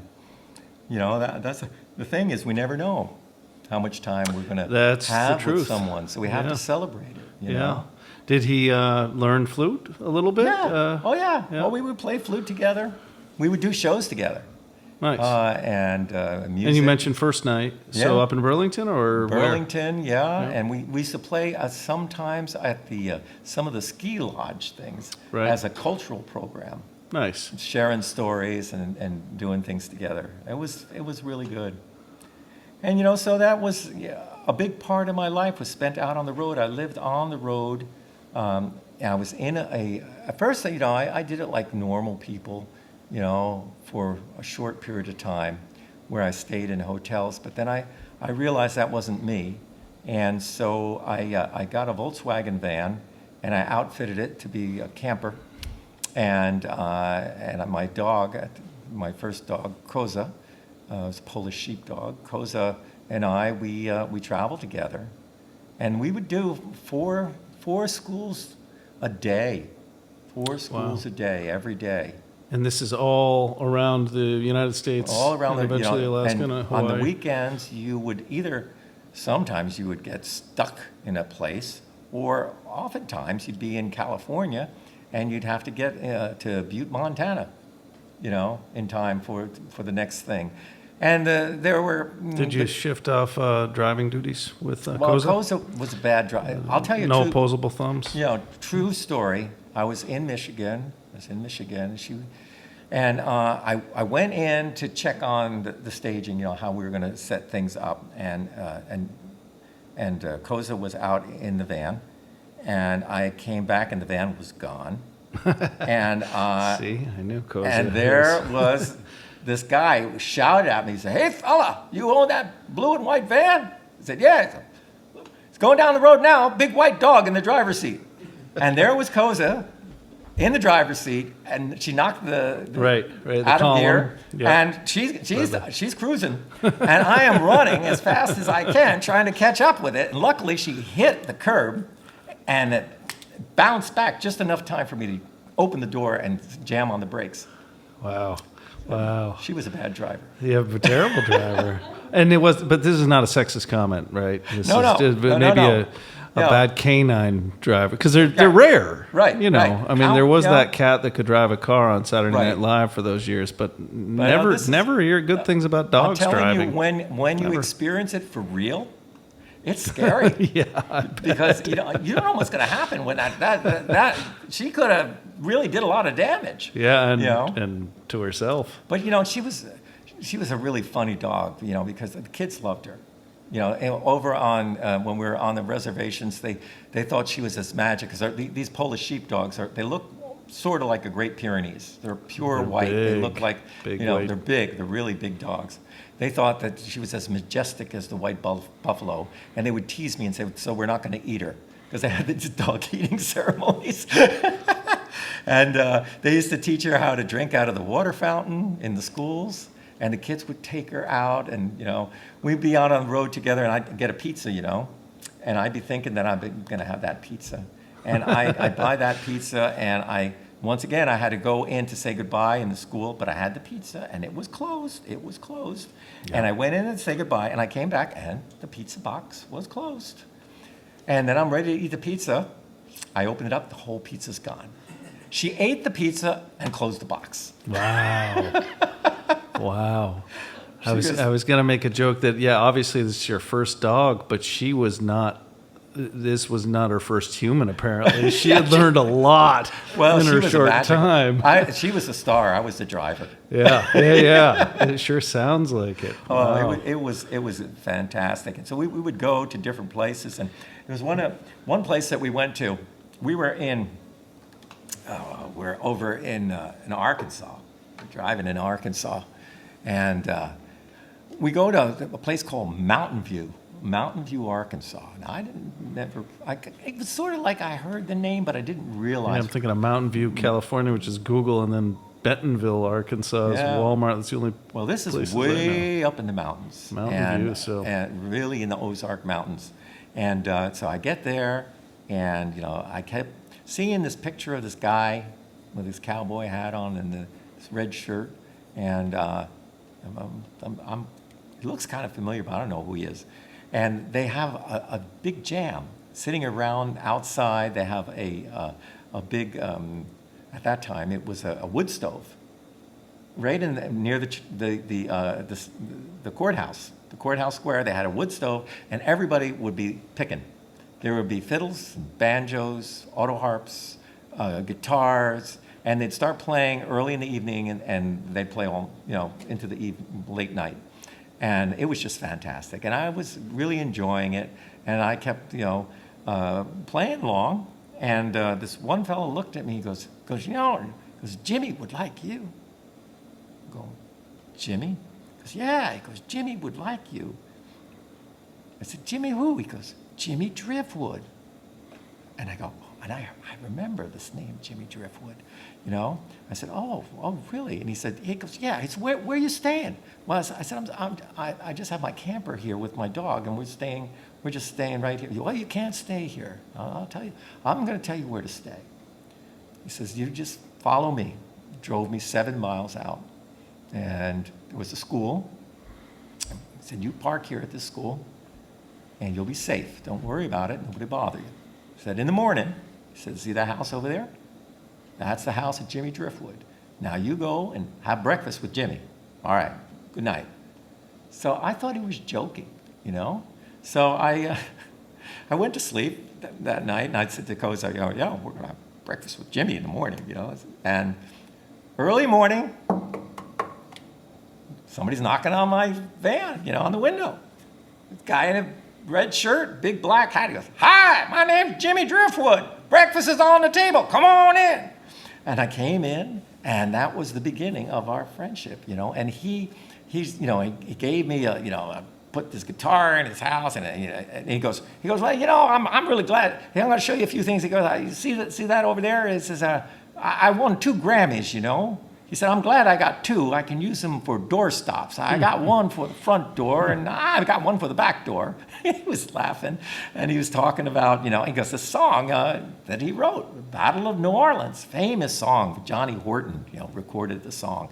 And so he said, "Well, I'll tell you a story." He'd like to tell stories. So we'd be sitting there at the checkered tablecloth, and his wife, Cleta, be pouring out the coffee. Cleta. Yeah. Yep. That's her name, Cleta. And Cleta be Great pouring name. out the coffee, and Jimmy, he'd be standing there with his old guitar. He goes, "Yeah, it was back in 1958. Back then I was traveling all over the world." He liked to slap his leg like that and cackle. Like that. He'd cackle and slap his leg. "Well, you know, I was traveling all over the world back then. You know, I got invited over there to England to play at a country and western club. Now, when I got there, all the men, they had on these big Stetson hats, and they had holsters with guns in it.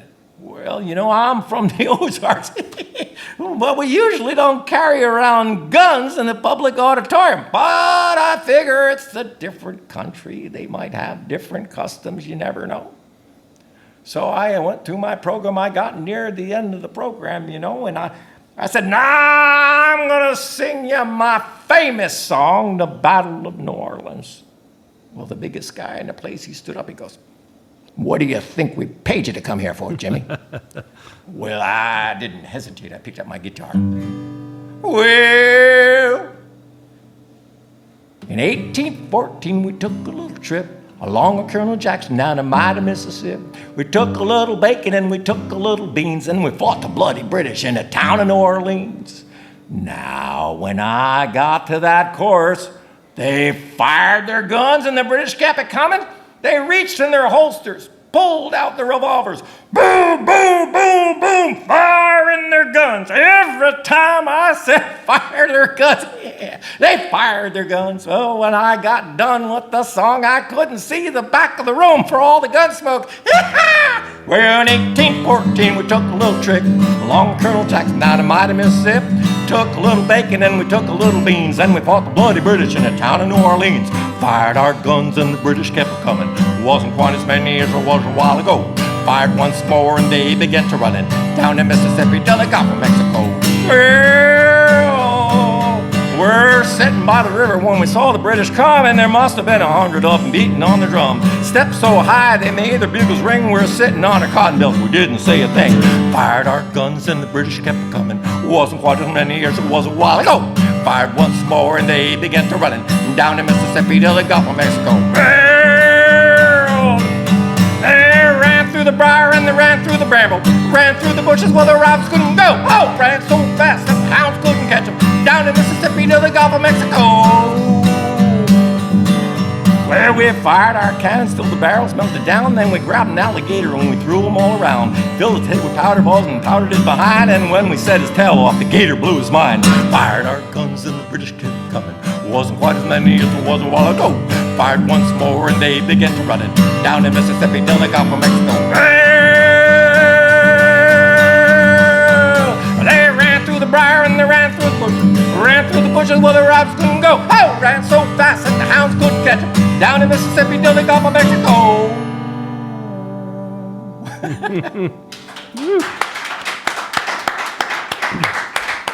Jimmy Driftwood. You know, that's the whole thing, Jamie, is you get into this thing where, what I was saying to you about these mentors are gone now. Jimmy's been gone a long time now. And you're trying to give people a taste. I mean, that's what Jimmy was like. I mean, I've done that for people. Literally larger than life in some ways. Who've known Jimmy. Right. And when I've done that for them, they said, wow, it's like Jimmy came back to life again, you know? And I do it intentionally, and it's done out of respect and honor, you know? Right. Because I want people to remember Jimmy. You did a good Pete Seeger earlier, too. Yeah, well, you get into this kind of thing.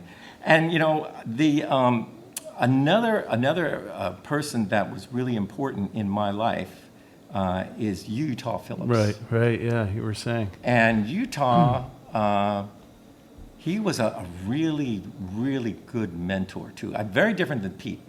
Pete was a visionary. When Pete would call you up, it was like, you better have your pencil ready. He's going to tell you what you got to do. You know, you got to do this, you got to do that. He seemed very efficient. You know, the way that he spoke, he had a... You know, and it was all good. It was all good stuff. But it was always about, you know, the vision. Utah was a hands-on mentor. He'd call up and he'd say, how many people came to your gig? What were you wearing? I said, what do you mean what I was wearing? He goes, don't you know? You have to have 2 shirts all the time. I said, what do you mean 2 shirts? Yeah, I've been wanting to ask about your shirt here. He said, you got to have 2 shirts. He said, let's say, you go to a show and you have a black shirt and you get there and they have a black background like this. You disappear, right? Right, He said, you got to pop out. You have to carry 2 shirts with you. I didn't believe him, Jamie. I didn't believe him. I thought he's pulling my leg. For the next month, I wore the wrong shirt almost at every show. And I said, he's right. So I always carry around 2 shirts from now on. Sounds like it might be your Native American name, carry 2 shirts. No, well, he gave me my road name. Utah, that's the road name of totem pole. It has nothing to do with Native Americans. It's because I play a lot of instruments and my mother's Polish, so it's totem pole. So, yes, it's in the book. Yeah, that's right. Oh, God. That's good. That's true. And, you know, so Utah he would be telling you, treating you like a peer, you know, like, you know, this is how you do things, Rick. And I joined his and group. he was a giant, too. Yeah. I mean, God. Talk to a little bit about what, you know, who he inspired, who he played with, and how large he was. Oh, and the songs that he wrote, and the poetry, and the life that Utah lived. And once again, it was just an honor anytime that you were around him, you know. He was really one of the funniest guys that you could, you know, if you've heard his moose turd pie. Yeah, if you have not heard Utah tell moose turd pie, look it up. You know, it's just fantastic. He was a great storyteller, and he was a big part of my education in that. He felt that by working together that I would learn some of the crafts so that I would be able to do the things I needed to learn how to do. And, you know, and he wrote, let me see if I could sing one of his songs. One of my favorite songs here.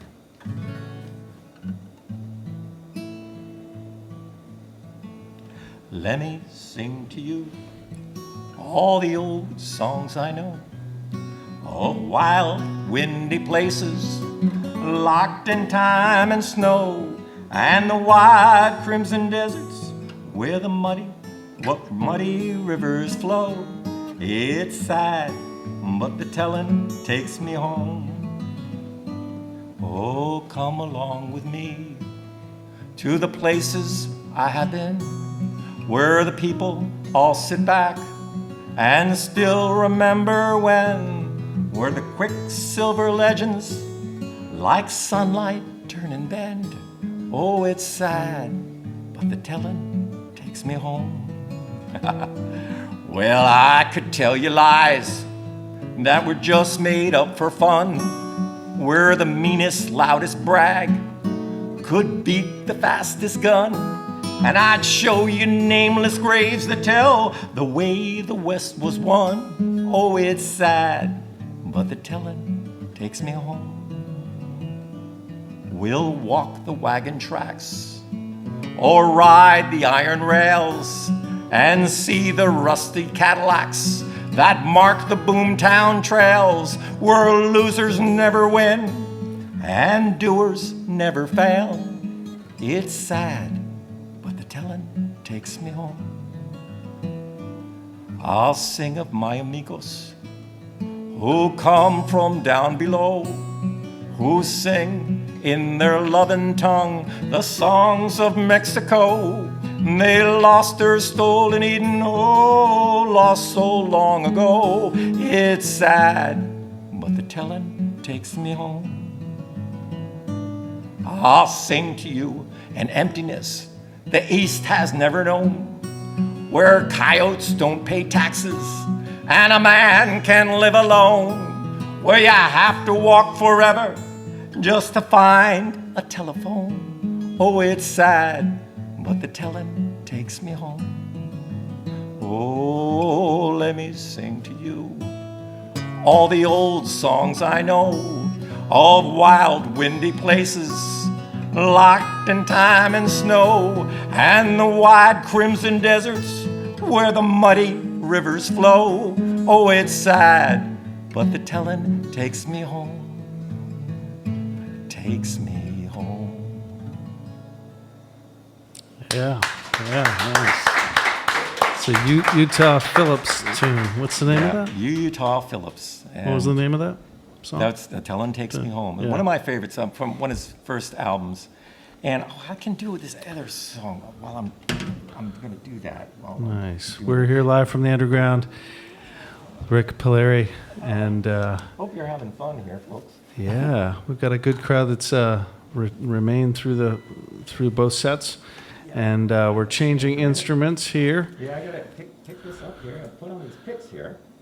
I'm holding the 530-page Banjo Man book, and where can we find your?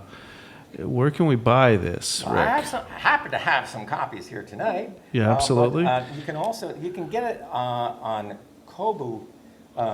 It's online. Kobo. Kobo, yeah. I like it's that. An ebook. Yeah. The other ones, these I don't. You have to get them from me. Okay. At this point, Yeah. I decided. Not Amazon. That's Not to put I it on like that. Amazon. Yeah. All right. You know. I want to learn more about this Kobo because I have to. It's shameful to be on Amazon at this point, I think. Yeah. So that was my decision on that. Right on. And so this song, with Utah was having congestive heart failure, and it was really a bad time. And so all of his friends started doing concerts together and raising some money to help him out a little bit. And we decided that we would record an album, and with all Utah's songs on it. This is not too long ago, right? Wasn't It's too long like ago. within the last 15 or Around so. 2009. Okay. Yeah. Yeah. And so we all recorded, and Utah called me up and he said, Rick, when you go into that recording studio, remember how I did it. Try to remember that. And of course I said that. And the album came out, and he passed away, so it became a real tribute album. The album is called Singing Through the Hard Times, a tribute to Utah Phillips. And a lot of people are on it. Who else is on the? Well, Pete Seeger's on it. Gene Ritchie's on it. There are John McCutcheon is on. I mean, just John McCutcheon's great. He's of all the people. Any of the Chapins or Cy Khan is on. I mean, just an incredible. Ani DeFranco's on it. Yeah. And the lead track is this beautiful song that I want to share with you. And what are you playing here? I'm playing an auto harp. Yeah. You remember these things when you were in kindergarten? Art on the cart. Remember the teacher would come in, art on the cart, and they'd have an auto harp, and usually they would have a rubber doorstop. And that's why we all hated folk music. Is they made it so boring that how could you ever like that music, And so But this song is a great song, and I'll teach it to you so that you can sing it.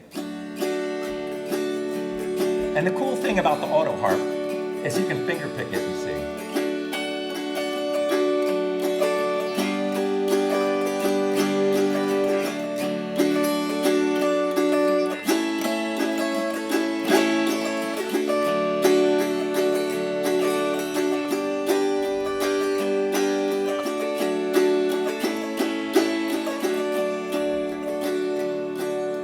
Sometimes in this living, it gets so dark and lonesome. Seems like there's nothing we can do.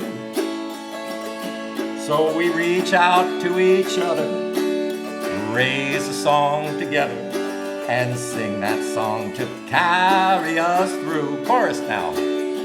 We are singing through the hard times, singing through the hard times, working for the good times to come.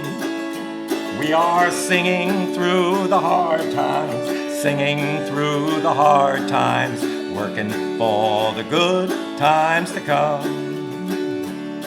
And when the war clouds gather, it's so easy to get angry, and just as hard not to be afraid. But you know, in your own heart, no matter what happens, you just can't turn your back and walk away. We are singing through the hard times, singing through the hard times, working for the good times to come. We are singing through the hard times, singing through the hard times, working for the good times to come.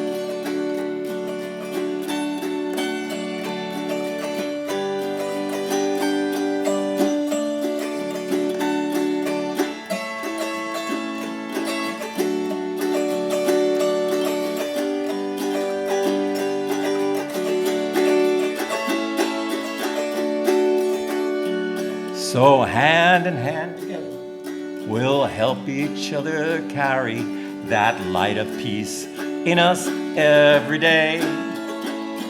If we could learn to live it, walk and talk and give it, that light of peace won't be so far away. We are singing through the hard times, singing through the hard times, working for the good times to come. We are singing through the hard times, singing through the hard times, working for the good times to come.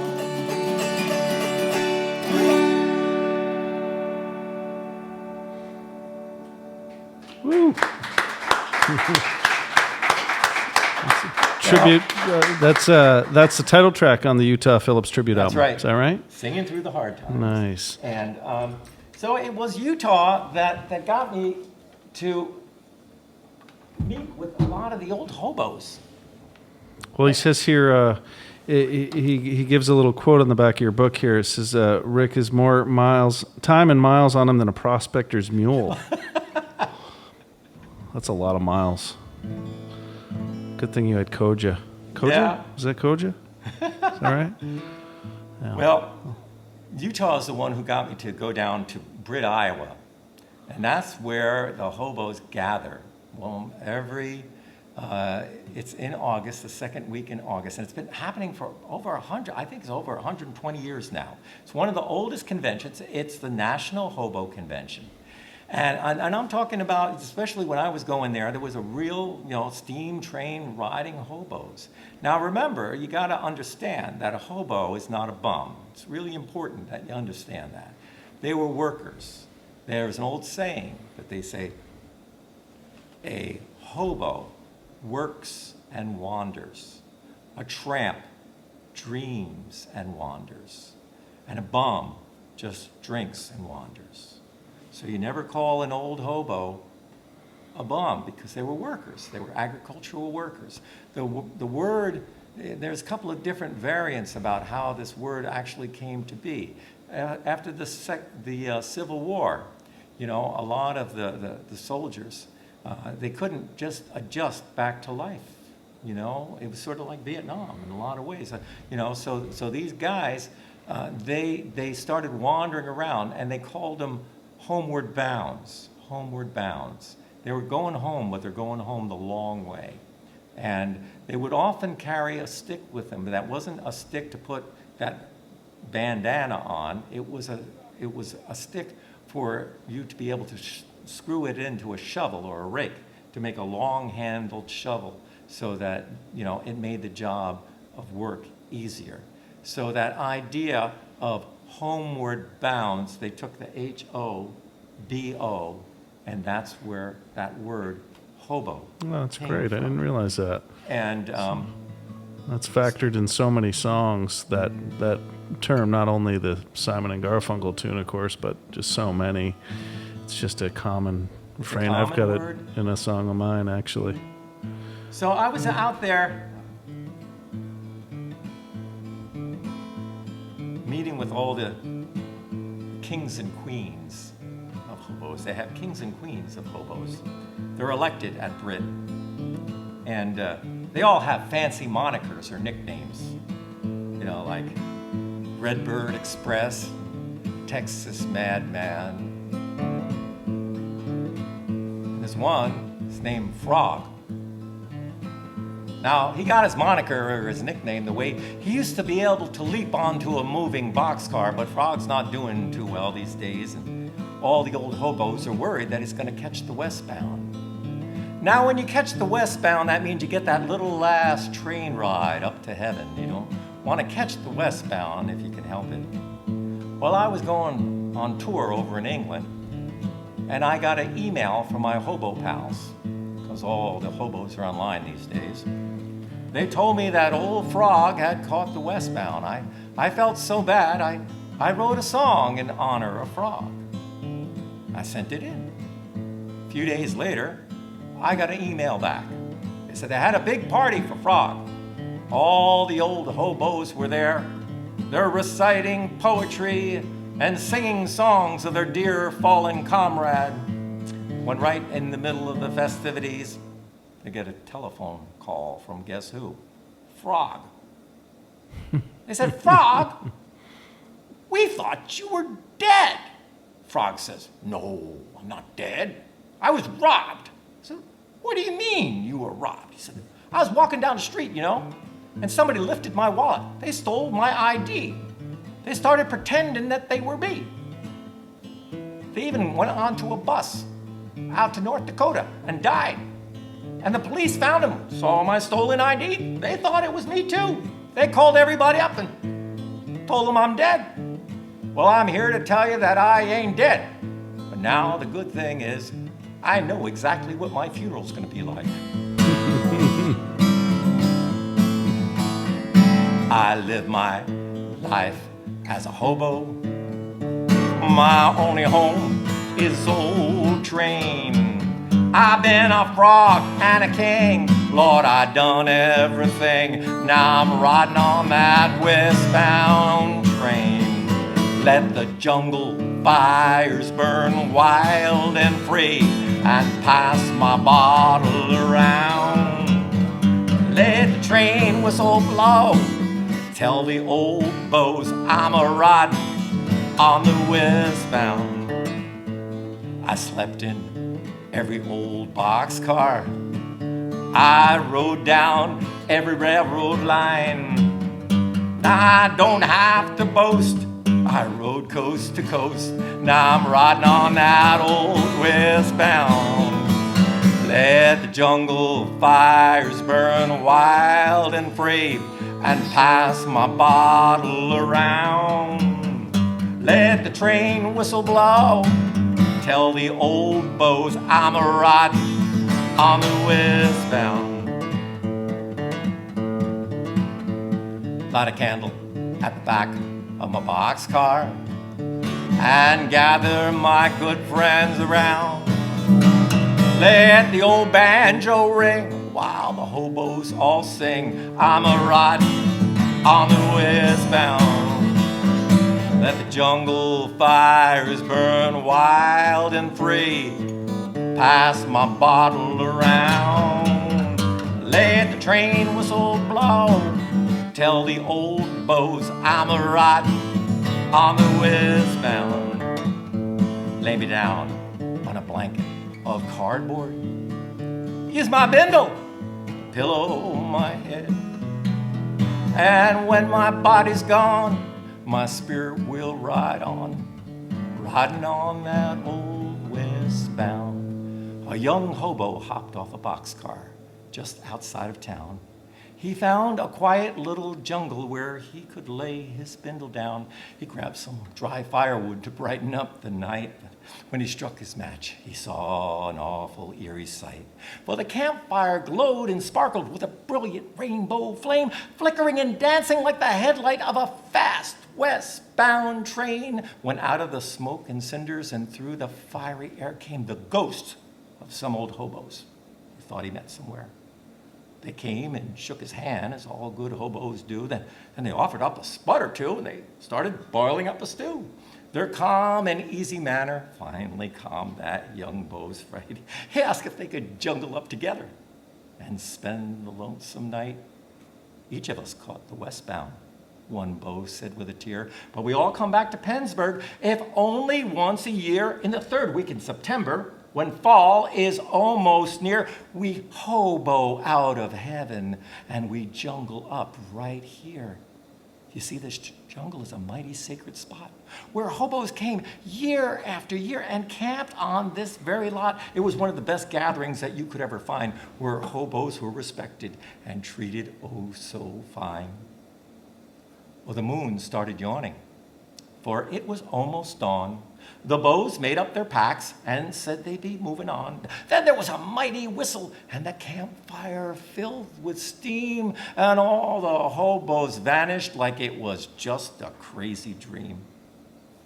The young beau sat bewildered. He said, "How could this really be? Is it something I've been drinking? Or is my mind just fooling me?" Then he looked into the fire, and what he saw he could not explain, for there were his hobo buddies riding on a fiery train. The train sounded one last whistle, and his hobo pals waved so long. Then a magic wind blew the flames out, and the campfire light was gone. The young beau packed his bindle. He walked down to the track. He hopped inside a boxcar, but he knew that he'd be back. For the magic in Pennsburg's campfire still lives in all the hearts of every beau who went there and camped beneath the stars. And someday in the future, when all of us are gone, a space-age traveler will light the fire, and the legend will live on. Let the jungle fires burn wild and free, and pass my bottle around. Let the train whistle blow. Tell the old beaux I'm a-riding on the westbound. I'm a-riding on the westbound. I'm a-riding on the westbound. Woo! Rik Palieri, live from the underground, September 29th, 2022, all about frog. Thank you so much. It's been great hearing some of the stories here in Banjo Man, but there's a lot more in this book, and it's available again in this online form. Kobo, yeah, that's C-O-B-O. Yeah, C-O-B-O. Kind of like hobo, but Kobo. Kobo. Kind of like Koja too. Is that your dog? Look for it, and the email, the e-book is I think it's like $10 or something like that. Fantastic. Yeah. And of course, you have a website that talks all about your work, and that's at rikpalieri.com. Yep. There's a second I in there, so if you're a phonetic speaker, you see it as Palieri, Palieri. Yes. So Rik Palieri, and no C in the Rik. No, also I lost R-I-K. my C and bad printing accident. Yeah. It was a long time ago. We don't talk about it. Right on. Well, it's been such a treat and a privilege. Love hearing your stories and your music. And where are you playing next? Well, tomorrow, the Folk Talk Trio, we're playing at the Whammy Bar. Oh yeah, up in Calais, right? Is it Calais? Yeah, well, I think it's Calais in Vermont. Yes, I think Calais. right. Some people joke about Fred Tuttle made us right on that. Yes. He gave that to Jack McMullen in real life, not the movie. Talking about Man with a Plan. Anyway, Calais at the Whammy Bar, very cool little spot there. Yeah, really like it. And it won't be like this though, folks. So you got something very special tonight. I don't do this as often. Where I tell the stories, so this has been a real honor to be here at the Underground and to be able to share these stories with you. I really appreciate it. Absolutely. And big thank you to the crew here, Babs Mills and Sean Dollar, and especially the New Energy Rising Award winner for the Randolph Area Community Development Corporation, owner and purveyor, who makes all this happen, Vincent Freeman. So big thank you to that individual as well. And big thank you to all of you and to Rik Palieri. And we'll catch you next week. Actually, we're going to be in Rutland at a Underground Away gig, so to speak. So thank you all very much, and have a fantastic night. Will you take us out on something instrumental or whatever? As we close out? I'm trying to think here. You caught me. All right. I wrote this song on a sad day when I turned 50 years old. Now I look out here and I can see there are some people who might know this feeling. So I did what any 50-year-old would do at the time. I called my friend Tony in England, who was turning 60. And I said, Tony, you're getting old, aren't you? And Tony said, old man, I'm not old. I'm still riding my Harley Davidson motorcycle. In fact, I just got a patch for the back of my jacket. I sewed it on today. It said, too old to die young. I said, ooh, that's a good line for a song. He said, well, you better write it. So he challenged me, and I wrote this song, not thinking much of it. And to my surprise, it turned out on Car Talk. The first time that I heard it, I was in Nashville, Tennessee, and I think somebody sent it in to them. Driving down the highway looking for a little thrill, racing with my friends in my Pontiac Bonneville. Don't wear a seatbelt, don't give a damn. Driving into Nashville from Alabama. The young folks say I'm having too much fun. Just too old to still die young. Just too old to still die young. Just too old to still die young. Just too old to still die young. Just too old to still die young. I'm a hillbilly rebel yelling son of a gun. I'm just too old to still die young. I love my Harley, still love my whiskey. Life ain't worth living if you're not being risky. Don't eat quiche, man, I ain't no sissy. Sleeping in a boxcar from Maine to Mississippi. Some folks say I'm gonna too much fun. Just too old to still die young. Just too old to still die young. Just too old to still die young. Just too old to still die young. Just too old to still die young. I'm a hillbilly rebel yelling son of a gun. I'm just too old to still die young. I wake when the sun rise, eat lots of French fries, work like a damn fool, yell if I want to, move like a jaguar, run like a NASCAR, drink like an old clown, sleep when I fall down. Young folks say I'm having too much fun. I'm just too old to still die young. Just too old to still die young. Just too old to still die young. Just too old to still die young.